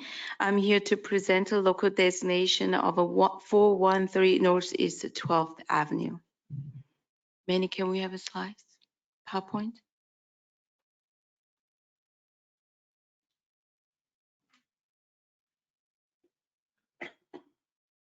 All right, before the presentation, I'd like to go over, present an overview of the city's historic preservation program. The city's historic preservation program has been dedicated into local planning process and to increase public awareness of our community's unique history. The focus of the program is to value the American history, architecture, archaeology, and the culture of the community based on the establishment of a historic context and the theme. Next slide, please. This local designation is a request by Martha Light Mix, current property owner. She's actually here for tonight's meeting. She represents the Mix family. The house is a wood frame vernacular building built in 1941. By family, the family provided it was built in 1941, and we had a consultant did a research of the property, and he believes it was built in 1935. That's why the PowerPoint pointed out the 935, but it is confirmed that it was built in 1941. So there is a little discrepancies. Can we go back to the previous slides, Manny, please? Thank you. Okay, so the Mixed family owns property since 1896. The ownership of a property has been retained with the family members since it was built. The property consists of one of 5 remaining structures built in the 1940s within 1925 subdivision of Happy Home Heights, which is a historical subdivision within the city. Next slide, please. So let me go over with a brief about the character features. So this is, as I mentioned, this is a wood frame vernacular architectural style, the 1-story. Unique design is called a shotgun. Shotgun house generally consists of a gable front porch and then with 2 or bedrooms laid out in a straight line along the hallways, and that's what called the shotgun designs.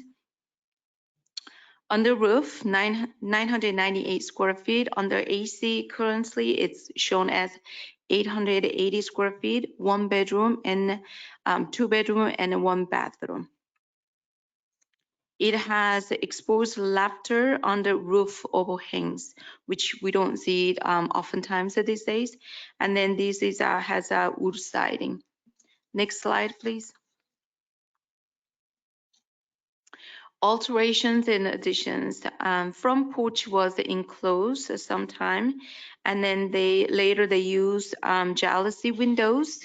And then also the wood frame double hung windows are replaced with aluminum, and then storage shed was removed. It is determined that these alterations are compatible with the original designs.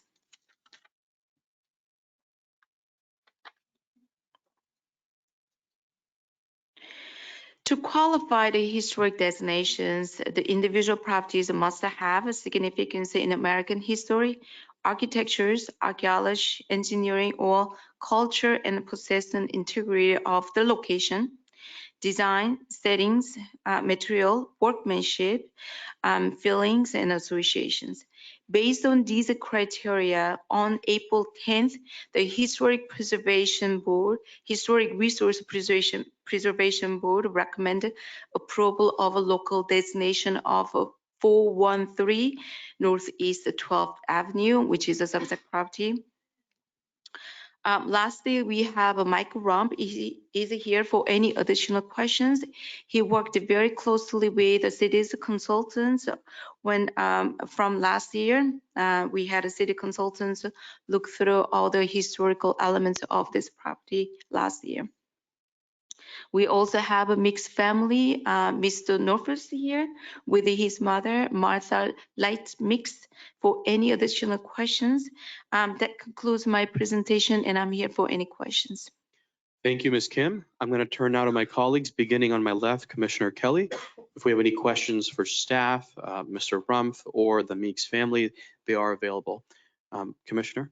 My only question is, can you explain what are some of the benefits of having a home designated as historic? So it definitely has not direct, but it's indirect. First thing, the more historical properties that could potentially bring more tourists. These can be touristic elements and also can be used for the study materials for the schools, especially FAU has historical. They don't have historical divisions, but they have a departments and then the programs that focus on historical elements. So preserving this type of historical properties not only value and emphasize the history of the Boynton, also it can indirectly bring the tourists that eventually would help the value of the cities. And also we have the LDR that gives the flexibility around this is the historical sites when it comes for the land development. Does it allow for, or does it assist in any sort of funding from either the state or the federal government on restoration? Yes, there is always a grants available, and then there's the funds available. We just need to more actively look for it and then apply for it. But definitely state-wise and nation-wise, they're available. Okay, great. Thank you so much. Thank you. Commissioner Hay. So what I hear you saying is that this particular location meets all the requirements being historical preservation. All the I's dotted and T's across. It does. Yes. That's what I want to hear. That's all I need to hear. Thank you. Thank you, Commissioner. Vice Mayor? My colleagues asked, same questions. In respect to tax advantages, is there a tax advantage for designation of historical home? Applicants can apply for the tax exemptions of the property. So they have to directly apply, and we have the process to go through, but they have to apply for it. Okay. And everything has been checked. We're good to go. So I'm okay to move forward. All right. Thank you, Vice Mayor. Commissioner Cruz? Everything's been said, so I have nothing to add. Thank All you. right. And I fully support this as well. Again, this is first reading, so we will have public input in the second reading. Is there any other final questions or comments from my colleagues? Seeing none, may I have a motion to approve proposed ordinance number 23-010? Motion to approve. We have a motion from Commissioner Hay. Is there a second? There's a second from Vice Mayor Turkin. We're going to turn now to our city clerk for the roll call. Mayor Tyler Panserga, Yes. Vice Mayor Thomas Turkin, Yes. Commissioner Angela Cruz, Yes. Commissioner Woodrow Hay, Yes. Commissioner Amy Kelly. Yes. The vote's 5-0. All right. Thank you, City Clerk, and thank you, Ms. Kim. Congratulations to the Meeks family. We're now moving on with the agenda, which is back to consent. Are there any items under consent agenda that my colleagues would like to pull? I have 2 items for myself. I would like to pull item 6P. This is related to the collective bargaining agreement with SEIU. And also like to pull items 6R, which is the Drive Safe Boynton program and the work that they're doing throughout the city. So I'd like to hear those 2 presentations. Anything from you, Commissioner Cruz? I was going to say 6P, but you said it already. All right. Thank you. All right. Thank you. Vice Mayor? Said my 2. All right. Commissioner?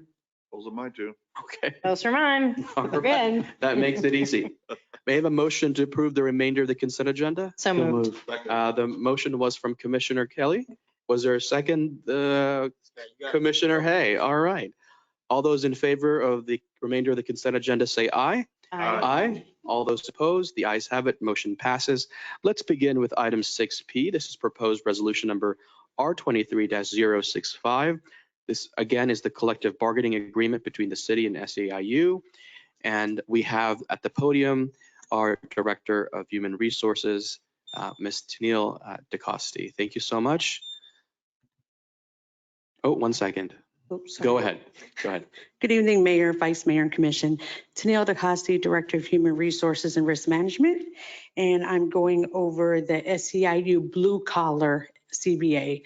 Used to be blue and white, and now they're separated, so we're discussing blue collar. So we commenced negotiations on March 22nd, 2023, and we finished on April 20th, 2023. There were a lot of changes, like paid parental leave, COLA, certifications, and so forth. The biggest one of the changes is the city and the union changed the contract agreement from October to September, now May 1st through April 30th, 2026, with all economic impacts effective October 1st, with the exception of paid parental leave, meaning wage increase and so forth will not go in effect until this October, but paid parental leave will go in effect this May if you ratify the contract. Let's talk about the changes. Paid parental leave. Employees shall be granted up to 4 weeks of paid parental leave for a birth or adoption of a child, which is amazing. Wage increases. For the first year, we gave the blue collar 8%, second year 5%, and third year 3%. As you're aware, Mayor and Vice Mayor and Commission, the blue collar employees are the lowest paid employees in the city. So it's time that we first retain our employees, and of course, marketing. That's why we came with those numbers, offered those numbers. We also love to develop our employees, and it's also a good way to retain and attract other candidates. We incentivize them to go back to school and obtain their education. So if they receive an associate's degree or equivalent credit hours, they receive a 2.5%. If they receive a bachelor's degree of 5% or a master's degree, 5%.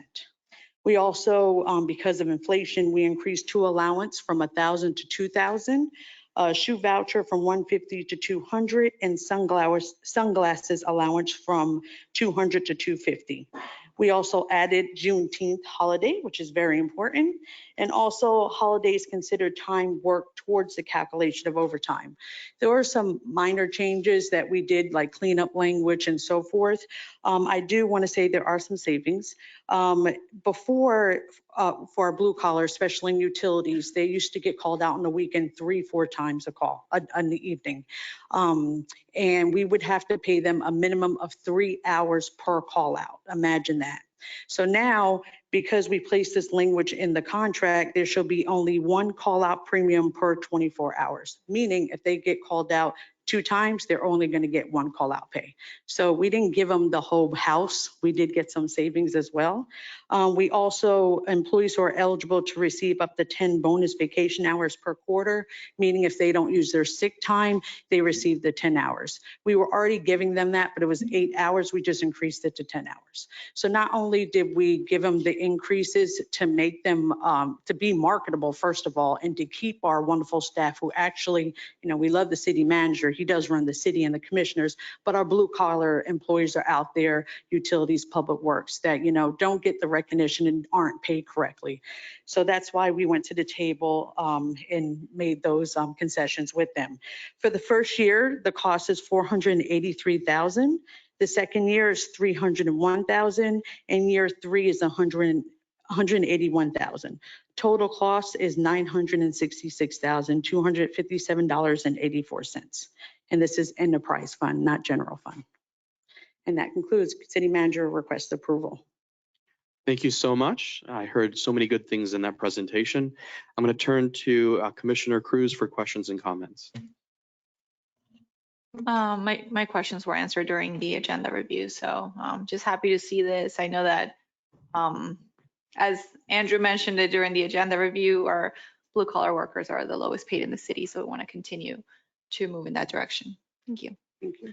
Thank you, Commissioner. Vice Mayor. Thank you, Tennille, for this presentation. I think this contract shows that we're being marketable, comparative to other municipalities. I like where you had front loaded the increase in the first year. I think that was important. I think the increase in allowance is important too, because of obviously inflation and costs, and boots only last you so long.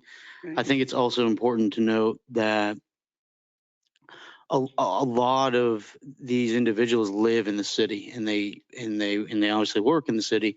So this is just a win-win-win.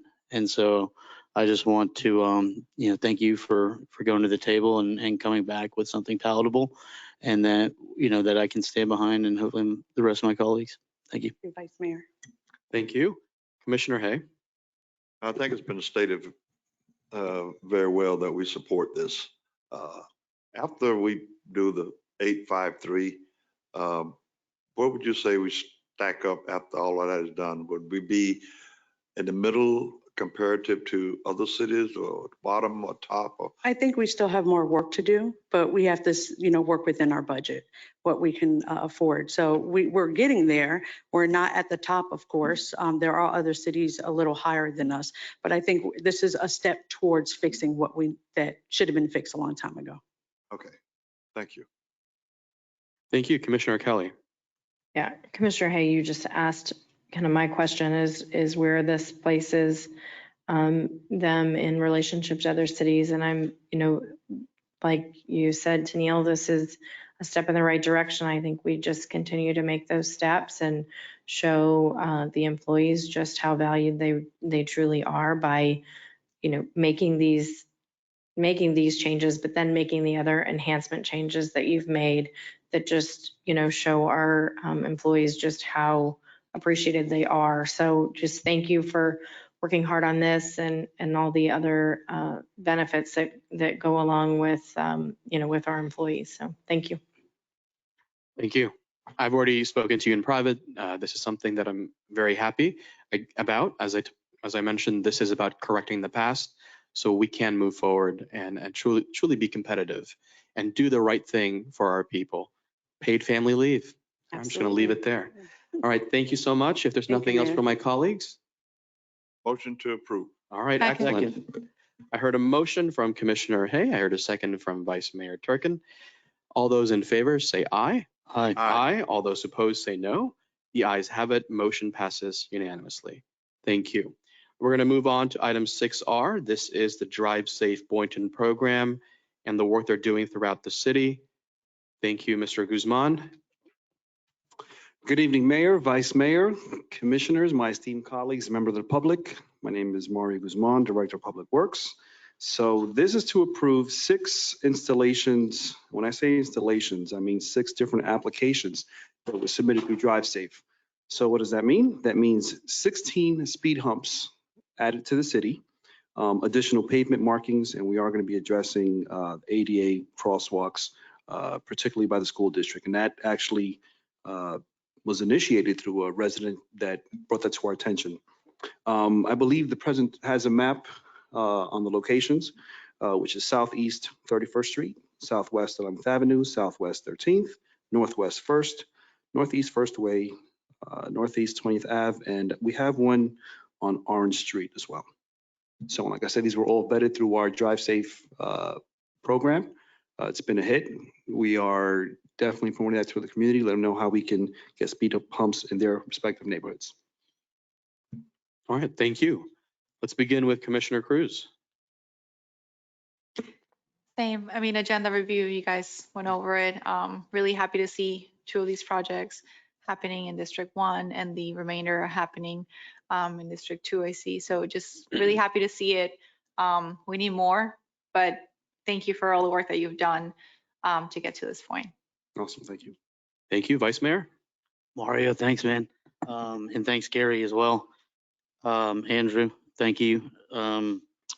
So 7 sites, and Mario, you mentioned 16 speed bumps, correct? Correct. For Southeast 31st, is there gonna be 1 or 2? I know I brought it up earlier, but I think I might have misheard the response. Let me get you an exact answer Okay. on that one. I believe there's one there already. I think there's a temporary one. Okay, so let me give you a minimum 1. It's going to get permanent, Right. but let me get you an exact answer on what's going on 31st Street. Okay, because the reason I bring that up is because that temporary one was installed, which I know, the people that live over there are super grateful for. I'm grateful for, because that was one of, I saw that firsthand, over a year ago, the people flying by there, and, I'm still getting feedback that that temporary one isn't resolving. So if there could be a second, that'd be great. We'll verify. Thank you. Absolutely. Thank you. Commissioner Hay. I'm completely happy to hear this. It's long overdue. I would ask, do you have a certain goal as to how many you want to, are you limited by the budget, or what's your goal? We don't have a goal. This is resident driven. We are limited by the budget. I can tell you when we put them up, we get 2 phone calls. Hey, thanks, you guys are great. And then we also get, why is there a speed hump in my neighborhood? You know what I mean? So it really depends on the neighborhood. So this is resident driven. And of course, as with most things, we have limitations, and we try to do the areas that, this is low hanging fruit for us. This is immediate impact, and it will slow down vehicles. So. Well, most of those speed bumps about 5 feet in length. Do you know how high they are? Right in the middle, maybe 6 inches, maybe, or for the engineer. Reason I ask is that I've driven over some. Some are more effective than others. I put it that way. Some of those you may as well take them up, but there are others you really have to slow it down. So I was just curious as to which ones we are doing. Even right here in the city, I can't pull the address at the top of my head, but there are some that are just kind of smooth almost, and they just go over those like they don't exist. But there are others that, it could, you feel it. Okay? Yeah, our temporary ones, it's an immediate. Temporary ones, believe it or not, Mario, I like those better than I like the permanent ones because they really, you feel it. They pick you up and drop you down. Yeah. And so I've seen and I heard residents talk about the fact that they do slow down when they put those temporary in. So I want to make sure that we don't make them too flat. You know what I mean? Agreed. And I can definitely find out our specifics on that. Thank you, sir. Thank you. Thank you. Commissioner Kelly. Thank you. Thank you, Mario. No, I think we had that DriveSafe presentation last meeting, and that was very helpful in answering my questions. So I'm glad to see some streets being taken care of. So thank you, Mario. 5 inches for speed humps. All right, thank you so much. And I pulled this item because I wanted you guys to have the opportunity to talk about the good work that you're doing. And I'm sure the public will love it. All right, this is citizen driven after all. So may I have a motion to approve item 6R? So moved. All 6 applications. I heard a motion from Commissioner Kelly, second from Commissioner Hay. All those in favor of approving item 6R say aye. Aye. Aye. All those opposed say no. The ayes have it. Motion passes unanimously. Thank you, Mr. Guzman. Thanks. We're now everyone. moving on to consent bids and purchases over $100,000. Are there any items here that my colleagues would like to pull? Going once, going twice. I'd just like to talk a little bit about 7A. 7A. Mm-hmm. All right. So let's pull item 7A. Was there anything else? All right. Hearing nothing else, may I have a motion to approve the remainder of consent bids and purchases over $100,000. So moved. We have a motion from Commissioner Cruz. Is there a second? Second. I heard a second from Vice Mayor Turkin. All those in favor say aye. Aye. All those opposed say no. The ayes have it. Motion passes. Now let's turn to item 7A. This is proposed resolution number R23-063, operational purchase of Napa for vehicle equipment parts. Mr. Guzman. Mario Guzman again, Director of Public Works. So what we want to is going to contract with Napa IBS, and it's basically going to be our parts supplier. As a city, we have contracts with different part suppliers, but truth be told, because of supply chain issues, we have some difficulties getting parts, which subsequently affects the services that we can provide to our departments that provide services to the residents, i.e. police, fire, solid waste. I mean, we're seeing an exorbitant amount of time just getting parts. Having a contract with Napa allows us access to their warehouse throughout the state, throughout the nation. So it just gives us that much more buying power. So that's one aspect of it. I think the second aspect is going to help us out tremendously. This is for parts only, is the opportunity cost we're going to be able to achieve through this. There's a cost to issuing a purchase order, processing invoices. By going with Napa and having access to the warehouse and having one vendor provide us parts, we're going to significantly reduce the number of invoices that staff is processing, reduce the number of contracts, reduce the number of purchase orders. And we're already spending this kind of money. I believe it's about 1.3 for parts throughout numerous vendors. We still have those numerous vendors, but it's just going to be managed by the Napa store. And then aside from that, we'll have access, like I said, we'll have access to the inventory at Palm Beach County, at Palm Beach County School Board, at Miami-Dade. So it just helps us get parts faster and have that turnaround time to repair vehicles. How much square footage are they needing? They'll be using our existing space at the shop. We have a location where I'd be guessing if I give you the exact square footage, but it's housed within our shop. They went and look at it. Aside from that, they do daily deliveries of inventory parts, and they try to get us a good turnaround depending on the part, anywhere from 3 to 8 days, depending on the part. One other aspect that we no longer have to do, we will no longer own the inventory, so no more annual inventory, which is kind of a big task when it comes to obsolescence and fixed assets and all those things. And our current inventory, they valued it at 100,000, and they will be buying the inventory from us. So by outsourcing to Napa, that's a tremendous saving to the city. Absolutely. Cost of parts, but more importantly, the opportunity cost. Just the burden of having contracts, additional POs, staff involved in processing invoices, the cost of issuing a check. We can now free up staff from the finance department and also the fleet department on researching parts. So Napa is, everyone knows Napa. They're a powerhouse in acquiring parts. That's just to help us be more efficient and effective with our operations. Very good, Mario. Thank you. Welcome. Thank you, Commissioner. Anything from my colleagues? Yes, Commissioner Kelly. Thank you. Thank you, Mario. What is what's the term limits or the term for this agreement? I believe it's 3 years with 2 renewals, 2 one-year renewals. Okay. And I'll confirm and email you on that as well. Okay, that would be great. Thank you.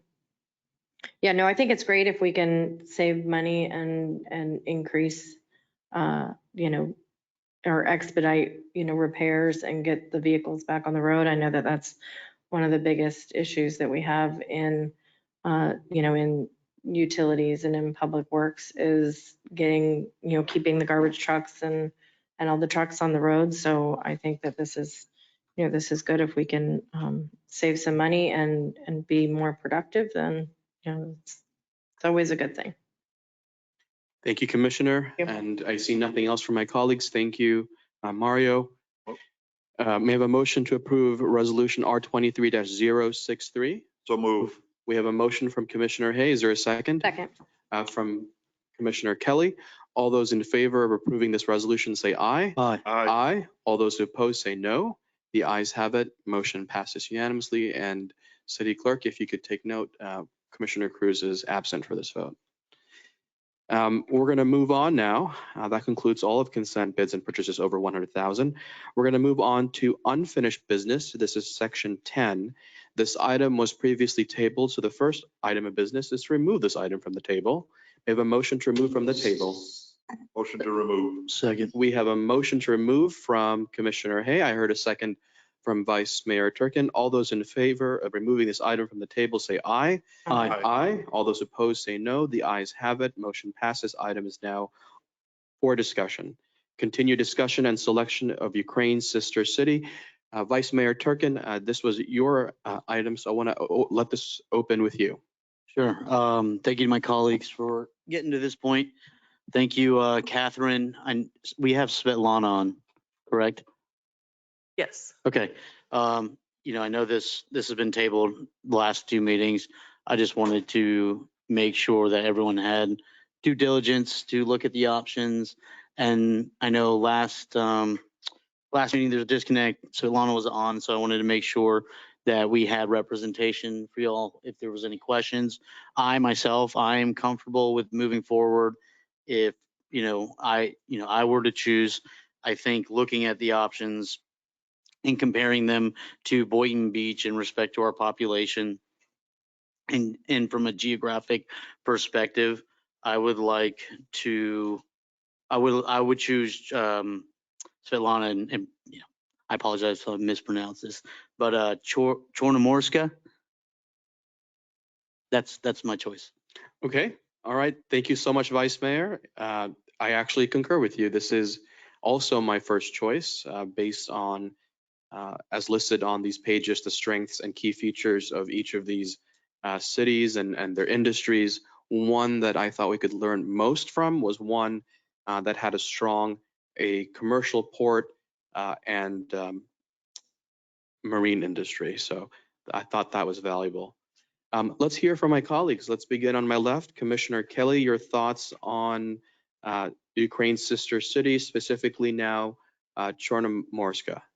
No, I think that that was one of the ones that stuck out to me for those exact reasons that have already been said. So, thank you, Vice Mayor Turkin, for bringing this up and having, pushing this through. So, and pushing it forward.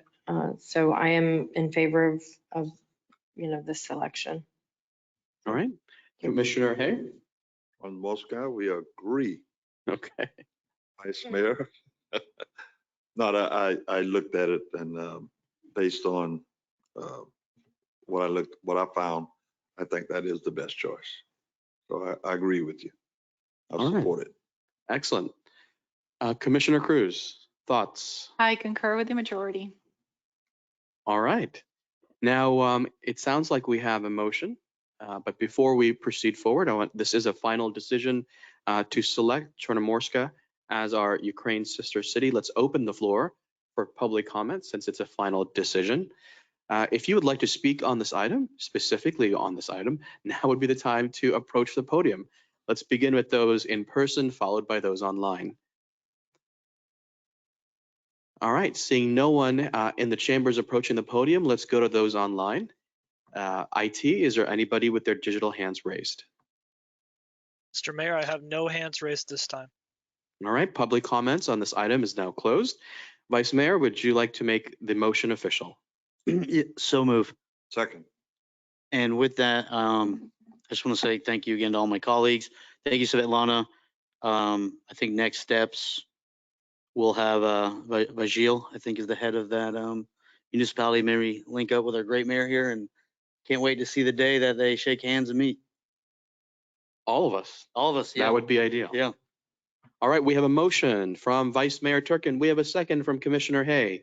All those in favor of selecting Chornomorska as our Ukrainian sister city, say aye. Aye. Aye. All those who oppose, say no. The ayes have it. Motion passes unanimously. We now have a new Ukrainian sister city. And we will definitely make sure to reach out to their leadership. All right. Thank you. I'm sorry, Mayor. Yes. So just for clarification's sake, the next step would be that Svetlana would be reaching out to that sister city and I mean, they're already on the list of cities that are interested in partnering with US cities, so I don't see it being an issue. But just in terms of process, we will reach out to them, make sure they're on board, and then we'll start the process of getting both cities to sign whatever documentation. Via Svetlana. Correct. Sounds good to me. Perfect. Thank you. All right. Was there anything else from staff? All right, we're going to move on now to section 11, which is new business. Discussion regarding ordinance for giving preference to local businesses. This is an item brought up by Commissioner Cruz. So Commissioner Cruz, I'm going to give you the floor since this is your item. Mayor, I guess we have staff coming up for.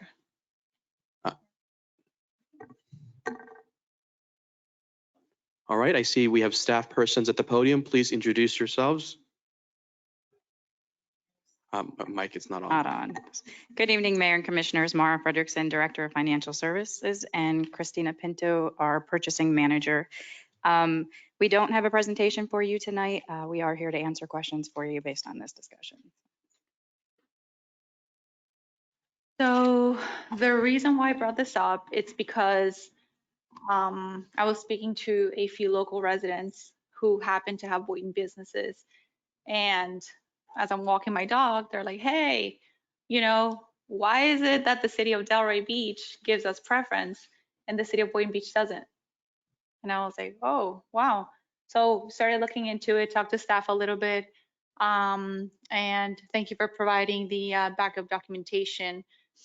It appears that we do have a local preference that was created a few years ago, and the preference is 5%. But if you read the language of the policy and you read the details, there's a lot of legal jargon that says things like, let me see, to the extent practicable, what does that mean? So, instead of a 5% preference, I would like to propose a 30% preference for local businesses. But even more than that, I think I want to have a discussion with the remainder of the commission and with staff to see what that would look like in implementation. And I do want to ask a question. And because this is in the agenda, I would hope that we have some data to back it up. But how many local businesses has this ordinance helped get government contracts in the city of Boynton Beach? Well, just recently they won the Hester Center Award, which was a $3.3 million project. Ms. Pinto, if you could just bring in the mic. Recently, we just awarded a local business a formal solicitation for the Hester Center football field, which was $3.3 million. I can tell you that we ran some numbers, and in fiscal year 22, we awarded about $1.7 million to local businesses, and so far this year around $2.2 million. I'm currently working with the IT department to come up with something a little easier. I think that 3 quotes are received by all the departments, and they need the ability to reach out to those local vendors when they're getting their quotes. So we're working on a database to help collect some of that to make it easier for all the departments to look for vendors for their quotes. Thank you. And another thing that, that like the smaller businesses might have is they might not know what applying for a government contract entails, what documentation do they need, what's even the process, because I can tell you that I don't know that myself. So can you maybe, just for the record, state for any contract under $50,000, because I think that's the threshold for For the goods and competitive services, bid. yes, What's the process for that? Our departments would receive 3 quotes, apples to apples quotes, and they're to select the lowest. But I'm thinking if they have a larger pool of applicants that they can get those quotes from, that we might see more local preference being used on those quotes. And is it advertised anywhere? Like if, I don't know, if somebody owns a landscaping company, a architectural firm, an engineering firm, any of those sorts of things that we use very often here, what's the process for? Currently, our website for procurement links them to our bids and tenders, which is in our online bidding platform, but that's only for formal solicitations.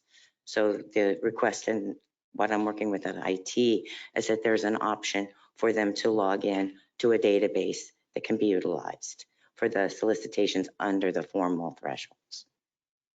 So what we're saying is that there's no formal process for anything under $50,000, that there's a person in staff that decides who gets the contracts. Is that right? It's strictly done on a department level. So it would be the department heads who decides who gets the. They submit the 3 quotes, and whoever is the lowest would receive that award. Okay. So thank you for the information. Just trying to educate myself on how it works.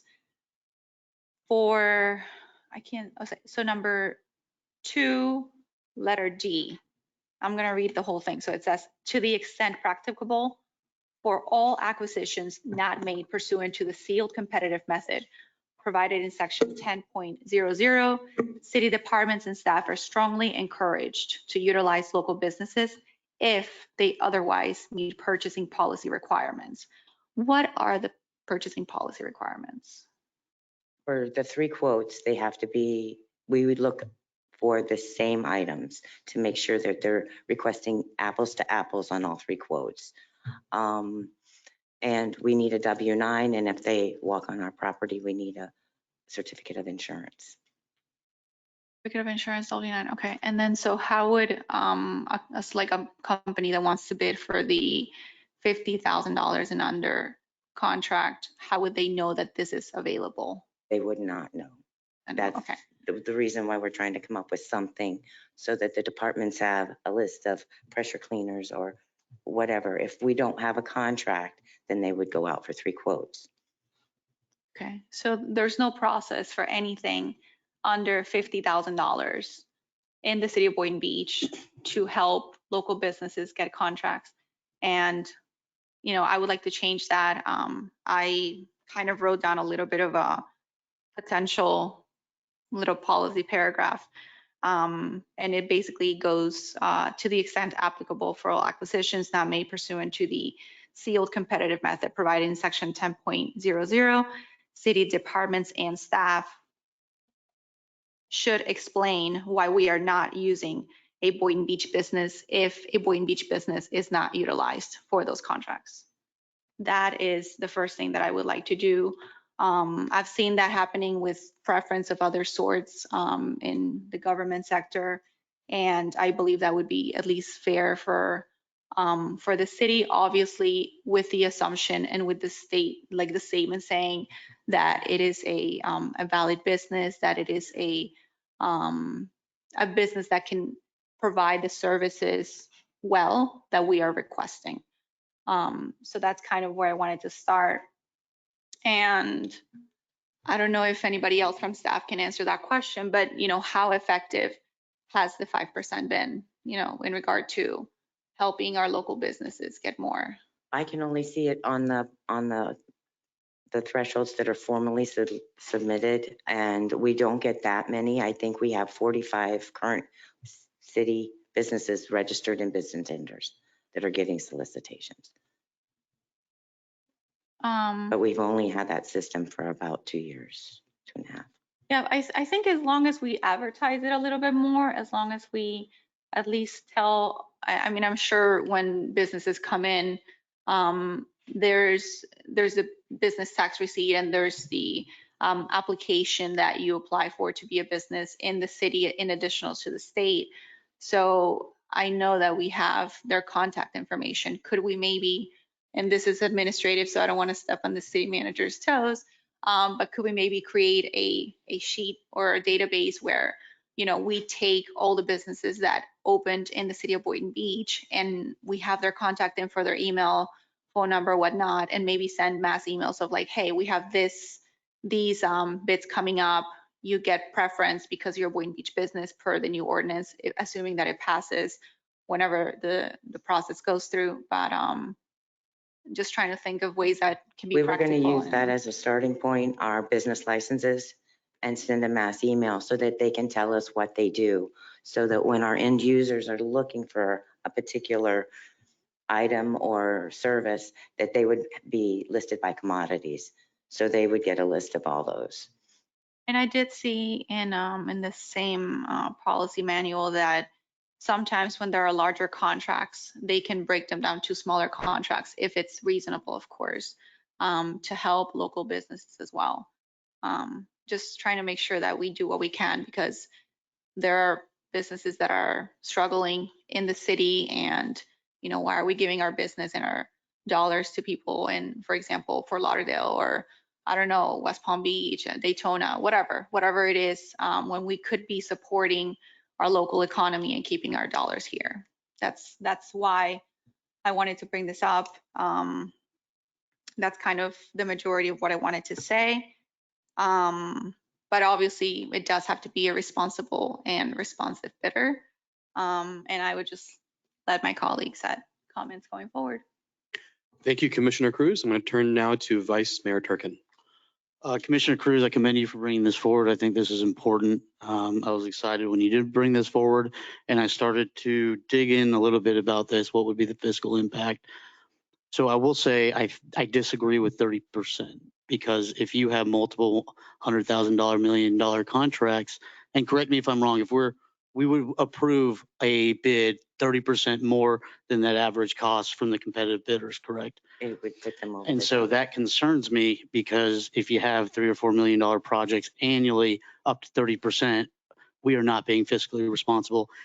And I would say that not all local business owners typically live in the city, and neither do their employees. So what you could, and I'm saying that it doesn't happen. I know in the industrial portion, you know, right down the street here, a lot of those individuals and business owners don't live in the city for other reasons. And, you know, I know your heart's in the right place, and I think we need to address this, and it needs to be fixed, but 30% is not, it's not responsible, and you're not guaranteed that trickle down economics from having the local business owner, you know, participate in that if, you know, those workers don't live here.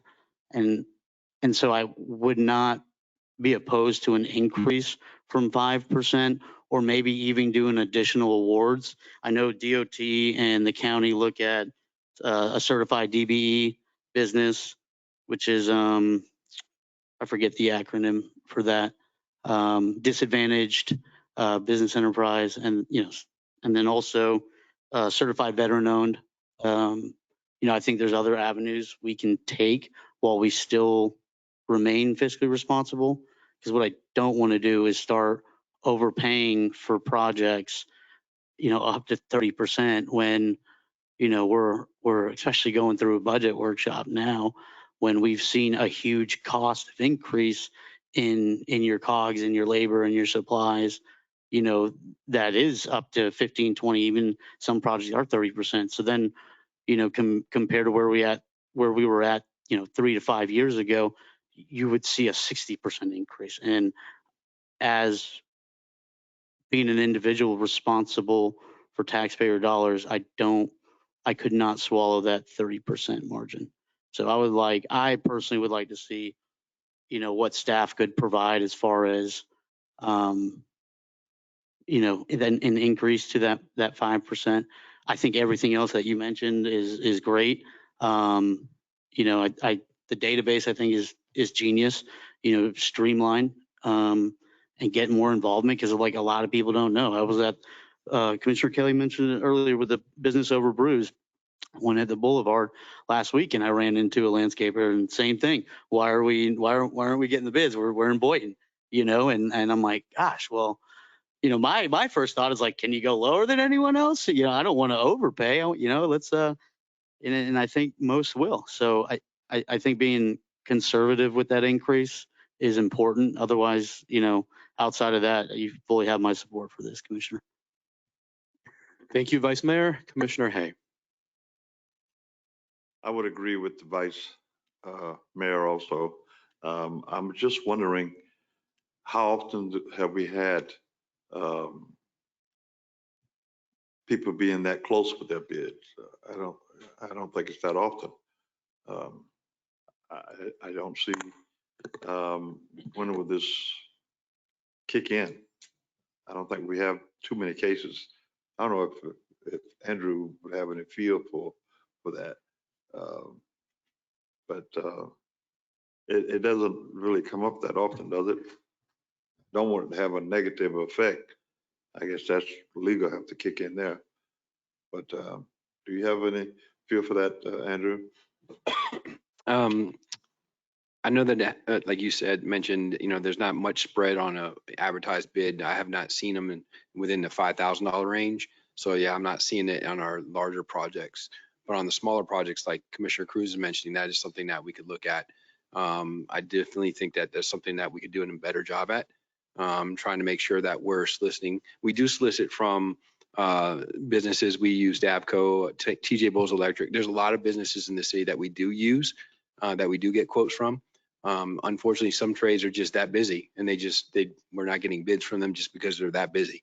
So I definitely think that everything mentioned here, obviously the list of commodities that'll help our project managers, our buyers, our staff that are getting the quotes, use that as a tool to make sure we're getting bids from qualified businesses in the city that will help promote our local economy. Absolutely. That makes sense to me. Thank you. Thank you, Commissioner. Commissioner Kelly. Thank you. Yeah, I won't repeat everything that everyone said. I think our focus, Commissioner Cruz, really does need to be that under 50,000. I think that is, but at the same time, we don't want to slow down the process either. So we need to come up, you know, the database is great. But just like, you know, Andrew just said, you know, they turn down our business too sometimes. So we don't want to slow down the process, but I think the database is great. I'm glad to hear you're already working on it, and to make sure that we are doing our best to reach out to local businesses and make sure that they hear from us when there's jobs that they can do. But I agree. I think that you know, I think the bigger jobs, I'm not comfortable changing that percentage just because of what has been said tonight on the record. But I think that our focus, if we focus on that under 50,000, I think we'll start to see a big, you know, switch in local business. And it really is about, I mean, we've talked about it numerous times. It's about getting the word out and knowing what's coming up and what's going on. And so I think the more that we can throw it out there and make it present and find a way, maybe through our website and through other things, that, hey, these are some of the things that are coming up.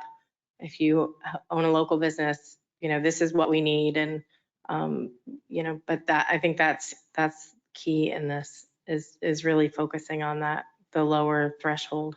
So thank you for coming tonight and talking to us about this. Thank you. Commissioner Cruz, I want to give you an opportunity to respond to any of the comments you've heard so far.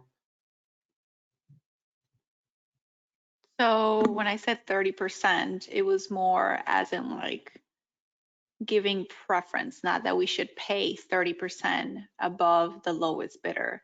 I think that was definitely taken out of context, as sometimes it happens. So, you know, my intention is not to make us pay more for contracts in any way, shape, or form. It's really to make sure that we can have a tangible way to support local businesses. Because when we spoke at the agenda review, Andrew, like how many businesses have really benefited from the 5% or the $5,000 difference? So maybe we could make it a dollar amount. You know, for example, it was like 5% or $5,000. We could make it 30% or $10,000, whichever one is less, you know, something that provides a dollar amount so that we're still being fiscally responsible, but we're doing something to help the local businesses. And, you know, if we don't advertise the contracts that are coming up, if we just kind of keep it privately and nobody knows except for the department heads, I don't think that that's doing our local businesses a service. And there's just so much opportunity to really help our local businesses by having policies in place that almost not mandated, but more than encourage. I think the word encourage is very weak. I think the word encourage doesn't really do anything at all. And if we look at the effect of if I ask the question of like, how many businesses have been helped by the 5% or $5,000 threshold, could you guys give me an answer on that? Not tonight. That's something that we'd have to do some research on, and we could get back with you. But I would say, again, the 5,000, you know, knowing the spread on our contracts and what you've seen come back to you in front of awards, it's not often that this gets invoked on a bid. So on a smaller project, it may actually work. The other option I would mention is that there's something that we can do similar to what the building department did, or in development, where they did the pop-up permit event. That's something that we could do also, is to encourage participation from the community, is have a meeting with the community, tell them how to do business with the city, have our vendors, our department heads come, something similar to like the city social. So there's something that we'll talk about internally, and maybe as well bring back something like that as well. That's a great idea. Yeah. Did you want to say something?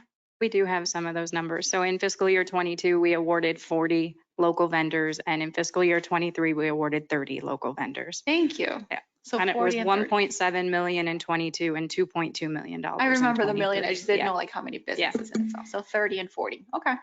And we also participated in a vendor event at Palm Beach Gardens not too long ago, where we tried to, different municipalities got together to try to get out there of how they can do business with the city. And one of the things we were discussing internally once that database goes live is, from an administrative standpoint, is working with our departments, even requesting that one of the 3 quotes potentially be a local business if there is a local business I love available. that. So I love that idea. It's really great. Okay. Thank you. Commissioner Cruz, I think you have hit something that we should have had this discussion a long time ago. So thank you for bringing this up. I heard a lot of good ideas being spread around, and this is why we have this discussion. To move things forward, I think there's sufficient direction. Correct me if I'm wrong. I think there's sufficient direction to give to staff to come back to us with all of that ideas, some of which you're already working on, some you've heard from my colleagues. But I see that my colleagues want to provide additional input. Let's go around the dais one more time. Let's go to City Manager. Did you want to add something, or it looks like you're about to? No, I think what Commissioner Cruz brought up, especially with the contracts that are 50,000 and under, those are the most voluminous that we have in the city. And I think that's probably. That is our focus. Correct. Yeah. And I think that's where we can probably look for the best compromise of what's the best action, I guess, moving forward. So whatever direction or consensus you guys have, we'll move forward with. So put all those ideas together, bring it back to us. I do have a quick question for council. Given that this is administrative business of the city or operations, what is the best way to proceed forward? Would it be a policy statement? Would it be an ordinance? What would be the best thing to do? Well, right now you go through the city manager. City manager is hearing what you're saying and can put together a policy and see if maybe a red line policy or something, bring it back and say, is this what you would like the city administration to pursue in its policy? It's not codified as an ordinance. So, I mean, there are some cities that do put these types of things in ordinances. Just that means that it's out there, people can see it, but it's also more difficult to amend if needed, be amended. So it's really your prerogative. If you want to keep it administrative, work through the city manager. City manager can work with staff and present you what they believe is the best procedure going forward to address your concerns. Commissioner Cruz, this was your item. What is your preference? How would you like to proceed forward? I would like to have an official ordinance, at least to have some specifics, maybe to make one of the three or one of all of them be a local vendor. And that's specifically stated in paragraph 2D, or to explain like why a local, vendor was not used. But if you're comfortable with that, I don't want to ordinance, yeah.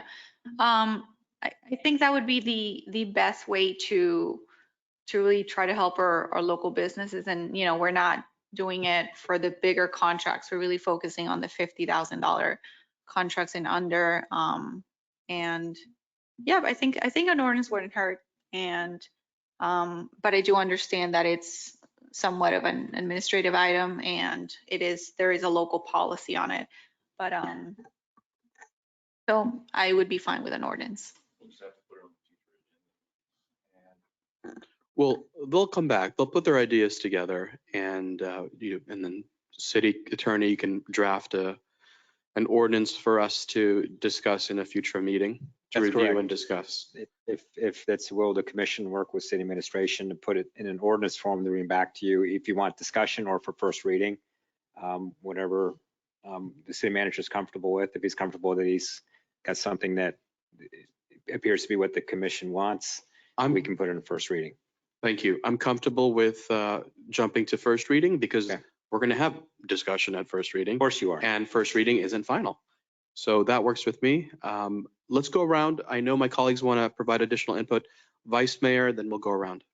No, I agree with the ordinance. I think the language is too subjective and, this is something that'll stay in place for beyond our years. So I think even if there's a change in leadership at the administrative level, this solidifies that. Everything. So just one thing that maybe a suggestion for staff is maybe a tier system with the dollar amount, right? So that we don't, see that huge increase in cost. But I think with 50,000 is $15,000. You know what I mean? That's an easier pill to swallow. And then maybe, 100, 150, create some form of tier system. So then that way local businesses who are getting those bigger contracts can still, be awarded, but we're also being responsible. So that's my only suggestion, but I do agree with the ordinance. I think that's important. Thank you. Commissioner Hay, anything else, or should we go to Commissioner Kelly? No, I'm all for the putting something in place because I certainly want us to support our local businesses, and we need to have something in place. And I think the ordinance would be the way to go in my mind. Come back with the first reading with the ideas and thoughts that we have talked about here tonight being included, and to have a certain amount, because I certainly don't want to, and I'm sure that legal won't allow us to get ourselves in trouble by going way out of bound. But I think when you bring it back with all the ideas and concepts that we've talked about, I'm all for that, or in that direction. Thank you, Commissioner. Commissioner Kelly? Amar, I want to make sure I'm understanding it because now I've heard a couple of different explanations and I want to know that I understand it correctly. But when we're the 5% or $5,000, if we changed that number, my understanding is we would then be selecting a local business that potentially does have a larger bid by that, whatever that amount Right, is. if they're within 5% of the bid and they're higher, then yes, they would be selected as a local business. Okay.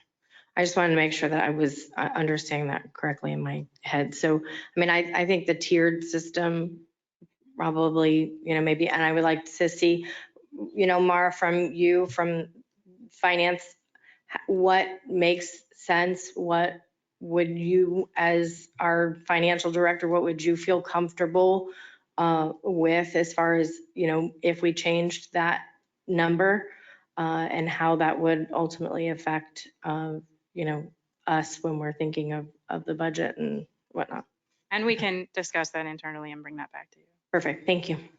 And I think in the interim, while we prepare the ordinance and whatnot, if they can implement some of the things that they've discussed, there's nothing that prevents that. So we can work on dual tracks here. We can start working on what suggestions were from administration while we put together something for an ordinance, so that this won't hold that up. All right, sounds good. All right, there is direction. And that concludes this item. We're going to move on now to the next new business item, which is 11B, discussion regarding minimum unit size. So city staff.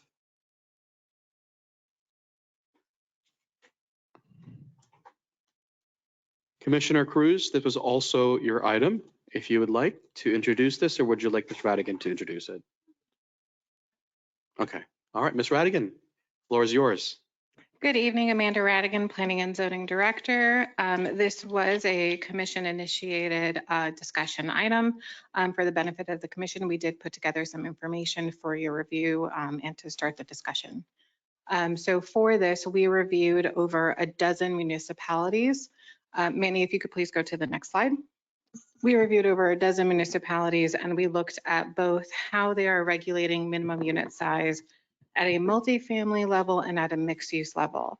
Every zoning code is different, so we tried to create a chart that helped us look at things more apples to apples. And we did find some commonalities. We did find that most jurisdictions do have some regulations, at least within multifamily, and we'll go over that. The first thing I wanted to bring to your attention is how the city of Boynton Beach does it currently. So currently we do have a minimum for our multifamily zoning districts. The minimum is 750 for our duplexes, and it goes up all the way to 1,800 square feet, depending on the zoning district also. We, however, do not regulate it within our mixed use district, and there are several other cities that do not do it in mixed use as well. I'll explain some commonalities on the next slide. It has a little bit less information and it's a little bit easier to read. So from what we found in the review, there have been about 3 major ways we've seen it done. The first way, Wellington, Doral, and Palm Beach Gardens share. It's determined by the federal, state, or local code. This essentially means that it's deferred to the building code and it's generally based on occupancy. The codes would require about 150 square feet per occupant and then additional living space. That's the way they do it. Overall, I think at the planning level seems a little bit cumbersome, but so far it is working for them. The next commonality we found is we have another 6 jurisdictions that regulate them together, multifamily and mixed use. There is no differentiating between the two. And they all start with 400 square feet. So 400 square feet is the minimum for their studio and efficiencies. And they vary going up to 1,500 all the way down to 900. The main difference in those numbers are some regulate up to 3 bedrooms and some regulate up to 4 bedrooms. Fort Lauderdale just has one minimum, 400 square feet. And the interesting one that I found, I think, is West Palm Beach. This, I think, is a really unique way to do it, and I think it has some advantages. So they do not regulate based on unit type, they regulate on an average. And some of the benefits, I think, of doing it that way would be that it does allow for flexibility. So if you are providing really small units, you in turn have to provide more bigger units. And it does also promote housing options. So we know what your average has to be, and we know you have to provide options within that same average. So it was a unique way. They're the only city so far that I found that does it that way. But I was really kind of intrigued by that method. And then the last 4 cities, us included, do regulate it differently between multifamily and mixed use. The minimums tend to be a little bit higher. So Hollywood and Pompano both start at 500 square feet for studios. Jupiter starts at 600, and then us again, we start at 750 for multifamily. But generally for mixed use, they always step down. So you could see that the starting ranges are either we don't regulate it, which is us and Jupiter, or they're starting at 300 square feet minimums for studios. To the right of that, you can see a kind of average of what we found overall. Next slide.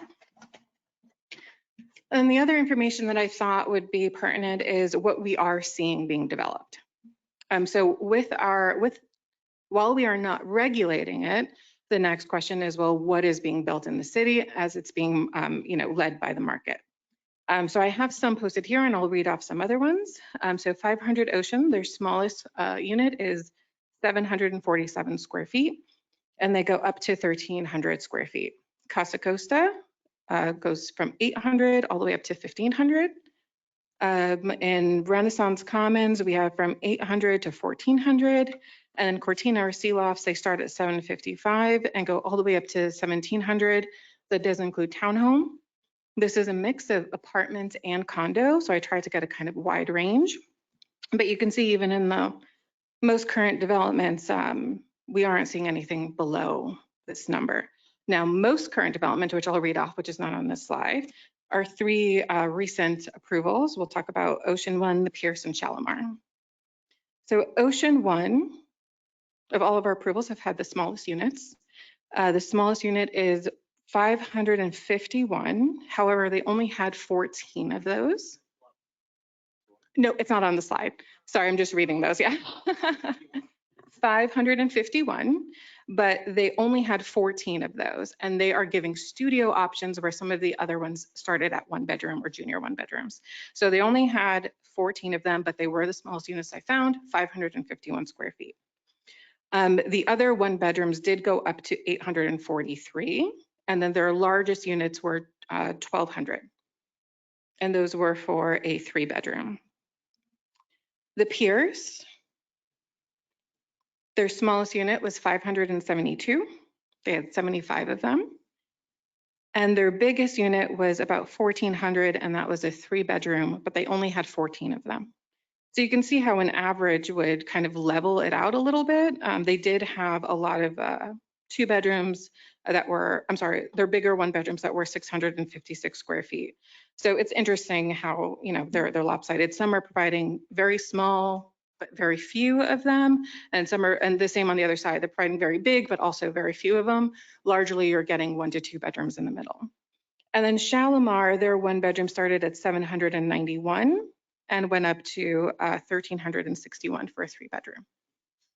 That's all the information I have. I'm here for questions or if there's anything else you need. Thank you, Ms. Radigan. Commissioner Cruz, this is your item. Let's begin with you. Your thoughts? Okay, all right. Well, thank you for your presentation, Amanda. Very good presentation. The reason why I brought this up, it's because as we see development projects come up, we've seen the sizes get smaller and smaller. And I believe that the people who live in Boynton Beach, and I believe every human being really deserves a quality of life. And in my opinion, I think that the smaller we get, it's less comfortable. It's not as ideal. And when I talk to my constituents about, sizes of units and things that are happening and updates and that sort of thing, they're always in shock with, the sizes of, how sizes of units are getting smaller. So, if we establish a minimum, as we can see, it depends if it's a mixed use environment because it kind of has more of that, a little bit smaller for a reason. And we have seen, as you said, Shalimar was 791 for a 1 bedroom. Okay, so thankfully that was the case, but that's not always going to be the case. I did, I've heard in other cities there are things being built that are like 400 square feet, which in my mind it's way too small. And again, it's not just my personal opinion, it's the opinion of my constituents, conversations that I've had with them, and what kind of housing they want to see happening in the city. So it's kind of what I've been hearing from the residents. And, I think having a minimum, they can always go bigger if they want to, but if we have an established minimum for units, they can't get any smaller than that. So that's the reason why I brought it up. As we know with Senate Bill 102, sorry I mentioned it so much, our ability to determine a lot of future development is being stripped away. And, in one way or another, having decently sized units will allow somewhat to have, if we make it, large enough, we could, and we look at the number of square feet that's being built, we could, have better quality of life, we could have a better product. And that is the reason why I brought it up. So I just want to hear what everyone else has to say, and then we'll go from there. Thank you, Commissioner. Let's begin on my left this time, Commissioner Kelly. Thank you. Thank you, Commissioner Cruz. I think it is important that we talk about this. I am of a little bit of a different take. I am one of those people, when I got out of college and my first job, I found the smallest, most affordable apartment I could and made it my home. I feel like sometimes size doesn't matter when it comes to apartment living, and it's really whatever you're comfortable in. And I feel like we should be offering a wide variety. I'm not saying that I am not opposed to making a minimum, because I think the smaller you get, it does, it gets a little bit small to think that you're living in a hotel. But I also think that, as we can see by some of the other developments, they're building what they know that they can rent or sell. And so I think that, it's also important that we not micromanage development either and tell them exactly how every stage should be. So I guess I would just ask staff, what would your recommendation be as far as what you're seeing? Is there a, what's your impression? What are you seeing as far as what the trend is? Yeah. So first, I would say, given we have a very, very, very low vacancy rate, what is being built is being utilized. So that is, a good indicator. We're not getting a lot of waste, which is obviously a goal. We have been of the opinion, at least historically, that flexibility is important, especially when it comes to affordable housing. Within range, it doesn't mean that there shouldn't be a minimum, but the idea, that's why the average appealed to me, because I think it allows housing option. It allows for small units and large units, but we don't want, as a planner hat on, I don't want to limit housing options either. I've shared, I think, with all of you separately too, out of college, I wanted to put my money into travel and not where I lived. And I think that everyone, every resident should make some of those decisions on their own. If we were going to move forward for a minimum, I would say that the vast majority of the cities we looked at did have 400 as a minimum. I think as a kind of best practice, the highest we saw for a studio was 500. Again, we haven't seen anything built at 500 yet, so I also think there's no concern in deterring development or over regulating with a minimum like that. But there are a lot of ways to do it depending on the will of the commission. We can look at differences between multifamily, urban mixed use, suburban mixed use. There may be areas that are more important that we look at and not others. Generally, though, the smaller units we will see in the most urban environments, which is, I think, an indicator on some of the most current approvals that we've seen. Yeah, thank you. Yeah, I think that, when we, in our downtown area where we're requiring more commercial space, I'm sure that's why we're seeing smaller units to make up for that. So when you go a little further west and the commercial aspect isn't in much of that, you'll see the larger units. Is that? Trend-wise for urban development, you'll see an emphasis on amenities. So the developers will be spending money making sure there are amenities there and opt for smaller units. The idea is that if this is a rental product, if you want to live somewhere and have everything else taken care of for you, but that may not be the case again in places like Shalimar or Renaissance too. But again, those places are largely larger. So again, there's lots of ways to look at it. There's one other note I could mention. Several, if not all, of these cities, except for two, didn't regulate micro units.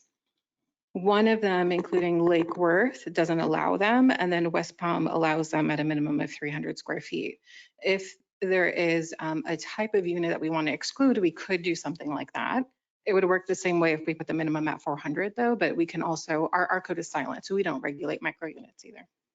Okay, thank you. Thank you, Commissioner. Commissioner Hay. So I kind of like what you were stating that West Palm is done on an average base. I like that flexibility. I'm kicking around in my head minimum. That sounds good, but you know, we have to think about what's the best for Boynton Beach.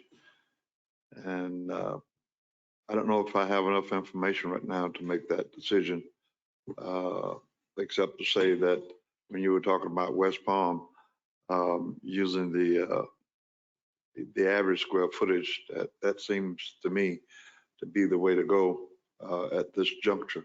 And what I could do also, I can look at some of our past approvals and do that calculation. What is the average in order to make a recommendation on where we would land? I don't know if 800 is the right number, just based on, you know, it's only West Palm Beach as an example that I have so far. But I think a good indicator would be is what have we approved so far and what is the existing average of those unit mixes? It might be able to give us a little better of an indicator. Yeah, and because of those, you know, unknown factors there, that's why I was stating that at this juncture, you know, we may change later, but right now, I think the average would be a better route to pursue. So that's where I am right now. I have to get further information on this. Thank you, Commissioner. I would also welcome additional information on this, but let's hear from all of our colleagues. Vice Mayor. Commissioner Cruz, I really want to commend you for this. I think this is genius. I think, you know, we should have brought this up a long time ago. Live local. We can't control much. We know that. We can't battle that density. We can't battle the height. I can tell you, I've spoken to a few developers and they all say the same thing. Once you go above 8, 9 stories, you know, insurance gets expensive, right? And so, you know, how do you combat that, right? Go wider or smaller units. And so I think that we're responsible for the quality of life of our residents. We're not responsible for a developer's bottom line and what might impact development. I think that we live in a beautiful city and we're so close to the beach. And as we've seen, we've been very busy. Amanda, I know you and the rest of the building have been completely busy. So I don't think that there will be a distaste from having a minimal requirement. You know, there's always got to be, you know, a first for everything. There's always got to be a brave individual, a brave group, a brave municipality to step forward and say, hey, you know, this is what we're going to do because we believe in the quality of life for our residents. Personally, I think 700, 750 it would be a start because I know that it can be afforded. It taps in maybe to the bottom line, but the rental market is apartments are driven by the market. And so they will fluctuate and there'll be adjustments. And you've seen before that the apartments will convert to condos, right? And so that's driven by the market. And so do I want to buy a studio that's 500, 600 square feet? I'm not going to buy that. You know what I mean? You know, the Live Local is 40% for affordable housing. And you know, I think this is something that, again, that when we talk about density, height, and minimal units, this is something that impacts a lot more things. Climate impact, right? Environmental impact, the amount of density that we have in an area, the amount of traffic that we have in an area. This helps alleviate that somewhat when we can't do that because of the state overruling with this act. You know, I think also too, when we move forward and navigate with triple P projects that, you know, we want to be something that we're proud of. We want to make sure that we're delivering a good product with the, you know, private enterprise. And, I don't think this is out of discussion. I think, you're onto something here, Commissioner. And, I think, again, this is a little bit overdue. And so I commend you for doing this. But, it's not just about mitigating the minimal size, but it's about, the density, the traffic, and how it affects the residents that already live here, and again, like 400 square feet. I mean, what's that going to be in 5-6 years? That could be $1,700-$1,800. We don't know. You know what I mean? And, unless they're going to invest a lot of money in restructuring, I don't think it's going to happen. So you have my support on this. And I personally want to be a little bit aggressive with this. So I'll leave my comments at that. Thank you, Vice Mayor. Commissioner Cruz, any follow-up comments or responses? All right. If not, that's fine. Amanda, you've heard from the members of the commission. As for myself, I would like to see a hard limit put in place, but I also want to leave the possibility of some flexibility throughout the rest of the range, if that's possible. So you're saying a minimum for like a studio and efficiency, the smallest Right, unit you at could the build in absolute general. cutoff, Okay. whatever that number ultimately will be, flexibility if it's 4 or thereafter. 5 or whatever. And then for the rest, there's some flexibility. I'm intrigued by the averaging method. It creates flexibility. The markets will adjust according to the need, right? So Exactly. So I heard Commissioner Hayes said something along those lines. Commissioner Kelly said something along those lines. Now, Commissioner Cruz, you wanted a hard limit, if I understand correctly. Are you proposing a number, or do you want to let staff come back, or what are your thoughts on that? I wanted to propose a minimum unit size for really 1, 2, and 3 bedrooms. But if we could just at least do, like you said, like the smallest, I mean, it's not just what I want. I really want to incorporate the entire commission and what you all think about it too. My fear is that the units are getting smaller and smaller, and, they're not going to get larger. And, with more people moving to Florida, more people wanting to live here, we're just going to become more congested, more condensed. It costs the city every resident that we have to have more police, more firefighters. We have to have, fix our infrastructure sooner because, there's so many cars on the road and traffic and that sort of thing. So, I think that having a minimum would be ideal. But I don't want to say the number myself because I'm not a planner. So I will want to leave that to staff to maybe give us maybe a couple options of some policy ideas of what we could do, and then we can come back to commission and discuss. Right, most of the options that have been used, at least within the tri-county area, are before you. The majority of the majority of municipalities either go very small, which is based on occupancy, which I don't think is appropriate. I also think it's very difficult to regulate at the planning level because they haven't built out full drawing sets yet. So I think that is overly cumbersome. The majority do start at 400. I only really heard one other number as a hard limit. I would tend to start and what I would call more conservative, be consistent with what other cities are doing. But if there is an appetite to be more aggressive, I'd like some feedback on that. Or if you would like just more information on the averaging, and I could give a couple of options, I could look a little bit deeper into some other cities, maybe not specifically tri-county area, and see if there are some good examples of some other minimums. And then as we talked, we had a conversation before this, but there's an opportunity to maybe have a minimum size for regular suburban residential, which is more of like my district. And then for, mixed use developments, we could have a different limit because Absolutely. you have more amenities in the building and that sort of thing. So just want to let you kind of bring us some options and then we'll. Okay. Yeah. I can do that. Again, historically, we have built our LDRs based on the idea of flexibility and the market to drive some of these decisions. I do just want to clarify the minimum unit size is not going to relate to density or traffic or any of those kind of ancillary topics. It may deter some additional density based on cost, but it also may not. We may be seeing things going wider instead of up. So some of these small decisions can have unforeseen physical things that come up once they're actually being utilized. So I can bring more information, or I can bring a couple, without bringing a full ordinance, what I could do is kind of do a couple of scenarios.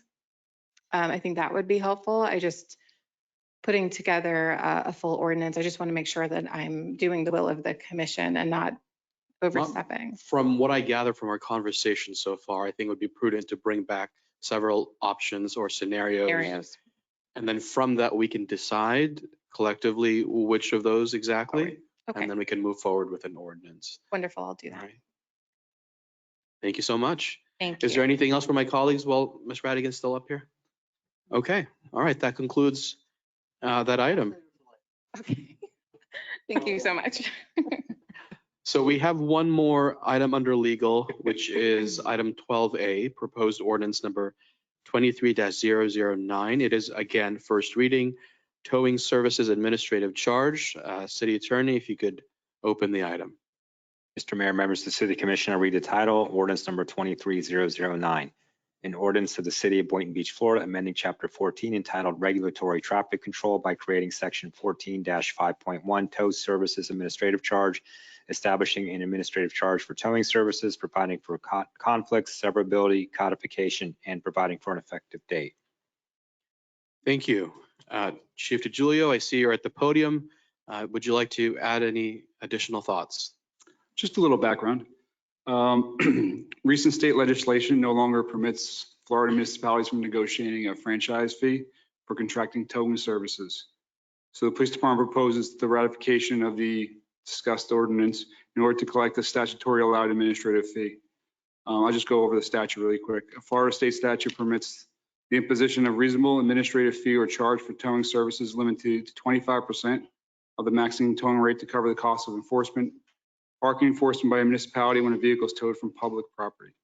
The fee will be collected by the vehicle owner, by the towing contractor, and forwarded to the city monthly. The funds derived will be used to assist and defray costs associating towing services for long-term storage fees that are when vehicles are involved in any criminal cases. It also helps defray costs for innocent owners when their vehicle gets towed for some particular reason, as well as victims of crimes. We also would like future consideration and construction of a city/police department maintained storage lot. And just to sum it up, right now, it would probably be an average of about $40 on a standard average tow. Chief, regarding the administrative charge, that's the item for us. You mentioned a storage lot as well. That's probably something we're gonna have to come back with in another agenda item. It's just examples of what the funding could be used for in the future. Yeah. All right. So nothing, you're not proposing anything concrete. Okay, got it. All right, let's begin. Commissioner Cruz, any questions for the chief? No, they answered my questions during the agenda review. Thank you. Vice Mayor? No, not on this, but I would like to get an update on recruiting when we're done discussing this, if that's possible. Thank you. Commissioner Hay? I'm good. Okay. Commissioner Kelly? I do not have any questions. Thank you. All right, my questions have also been answered. Last call for questions or comments for the chief. Seeing none, may I have a motion to approve item 12A, proposed ordinance number 23-009? I heard a motion from Commissioner Cruz. I heard a second from Commissioner Kelly. We're going to turn now to the city clerk. Mayor Ty Pansarga, Yes. Vice Mayor Thomas Turkin, Yes. Commissioner Angela Cruz, Yes. Commissioner Woodrow Hay, Yes. Commissioner Amy Kelly. Yes. Votes 5-0. Thank you, city clerk. Motion passes. We'll look forward to the second reading. Are there any closing comments from my colleagues before we adjourn for the evening? Seeing none, may I have a motion to adjourn? Hold on. He was going to do a recruiting update. Oh, was that right now? Ready to do Yeah. it now? I thought that was Well, we had him up here. No, no. Vice Mayor, I mean, unless the chief is magically has that information, I mean, I have no problem Yeah, discussing. we can put it on the next agenda. The reason I brought that up, and I think we've discussed why, is that the other day in my neighborhood, there was a race car gang at one of the vacation rentals, and I made a phone call to the city manager, and it took about 50 minutes to get these officers to that street. Now, I went and I talked to the individual, and the guy got violent with me with a firearm. And I don't think that's acceptable that, or threatened me with a firearm, I should say. I don't think it's acceptable. And I know that there was a lot going on, and I don't want, the blame is not on the police department. The reason I'm bringing it up is I want to know what else y'all need to make sure that doesn't happen. Because if that's happening to me, I don't like, fine, let it happen to me. It should not happen to anybody else that lives in the city or needs those services. And, you know, I want to do what's best to help y'all do your job. And, you know, and again, I know there's a lot of factors going into it, but I'm not going to take that lightly, because it's not my job to take that lightly. It's my job to take that seriously, because, you know, if that's happened to me, what's happening to the residents. So I just want to throw that out there, and we can come back and discuss, you know, what other things we can do to help recruiting. I'll just give you a little update on the recruiting. So we started hiring probably in late August of 2022 because of the sheriff's office. So we were a little bit behind the curve initially, because we did have to hold off. I was going to offer somebody a position when the department was going to be here.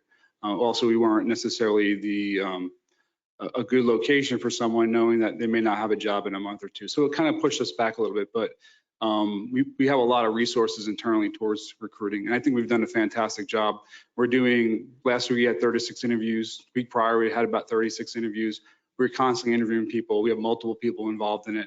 I have 22 people in background. I have 40 people in triage.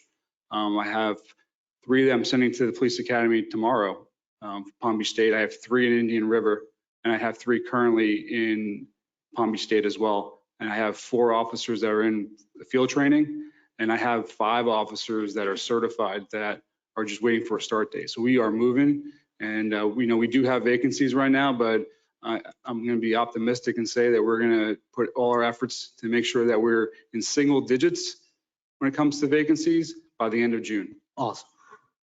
Thank you for that update, Chief. Got it. all right, if there's nothing else, we have a motion to adjourn. So move. All right, any second? All right, thank you, everybody. Have a good night. This meeting is adjourned.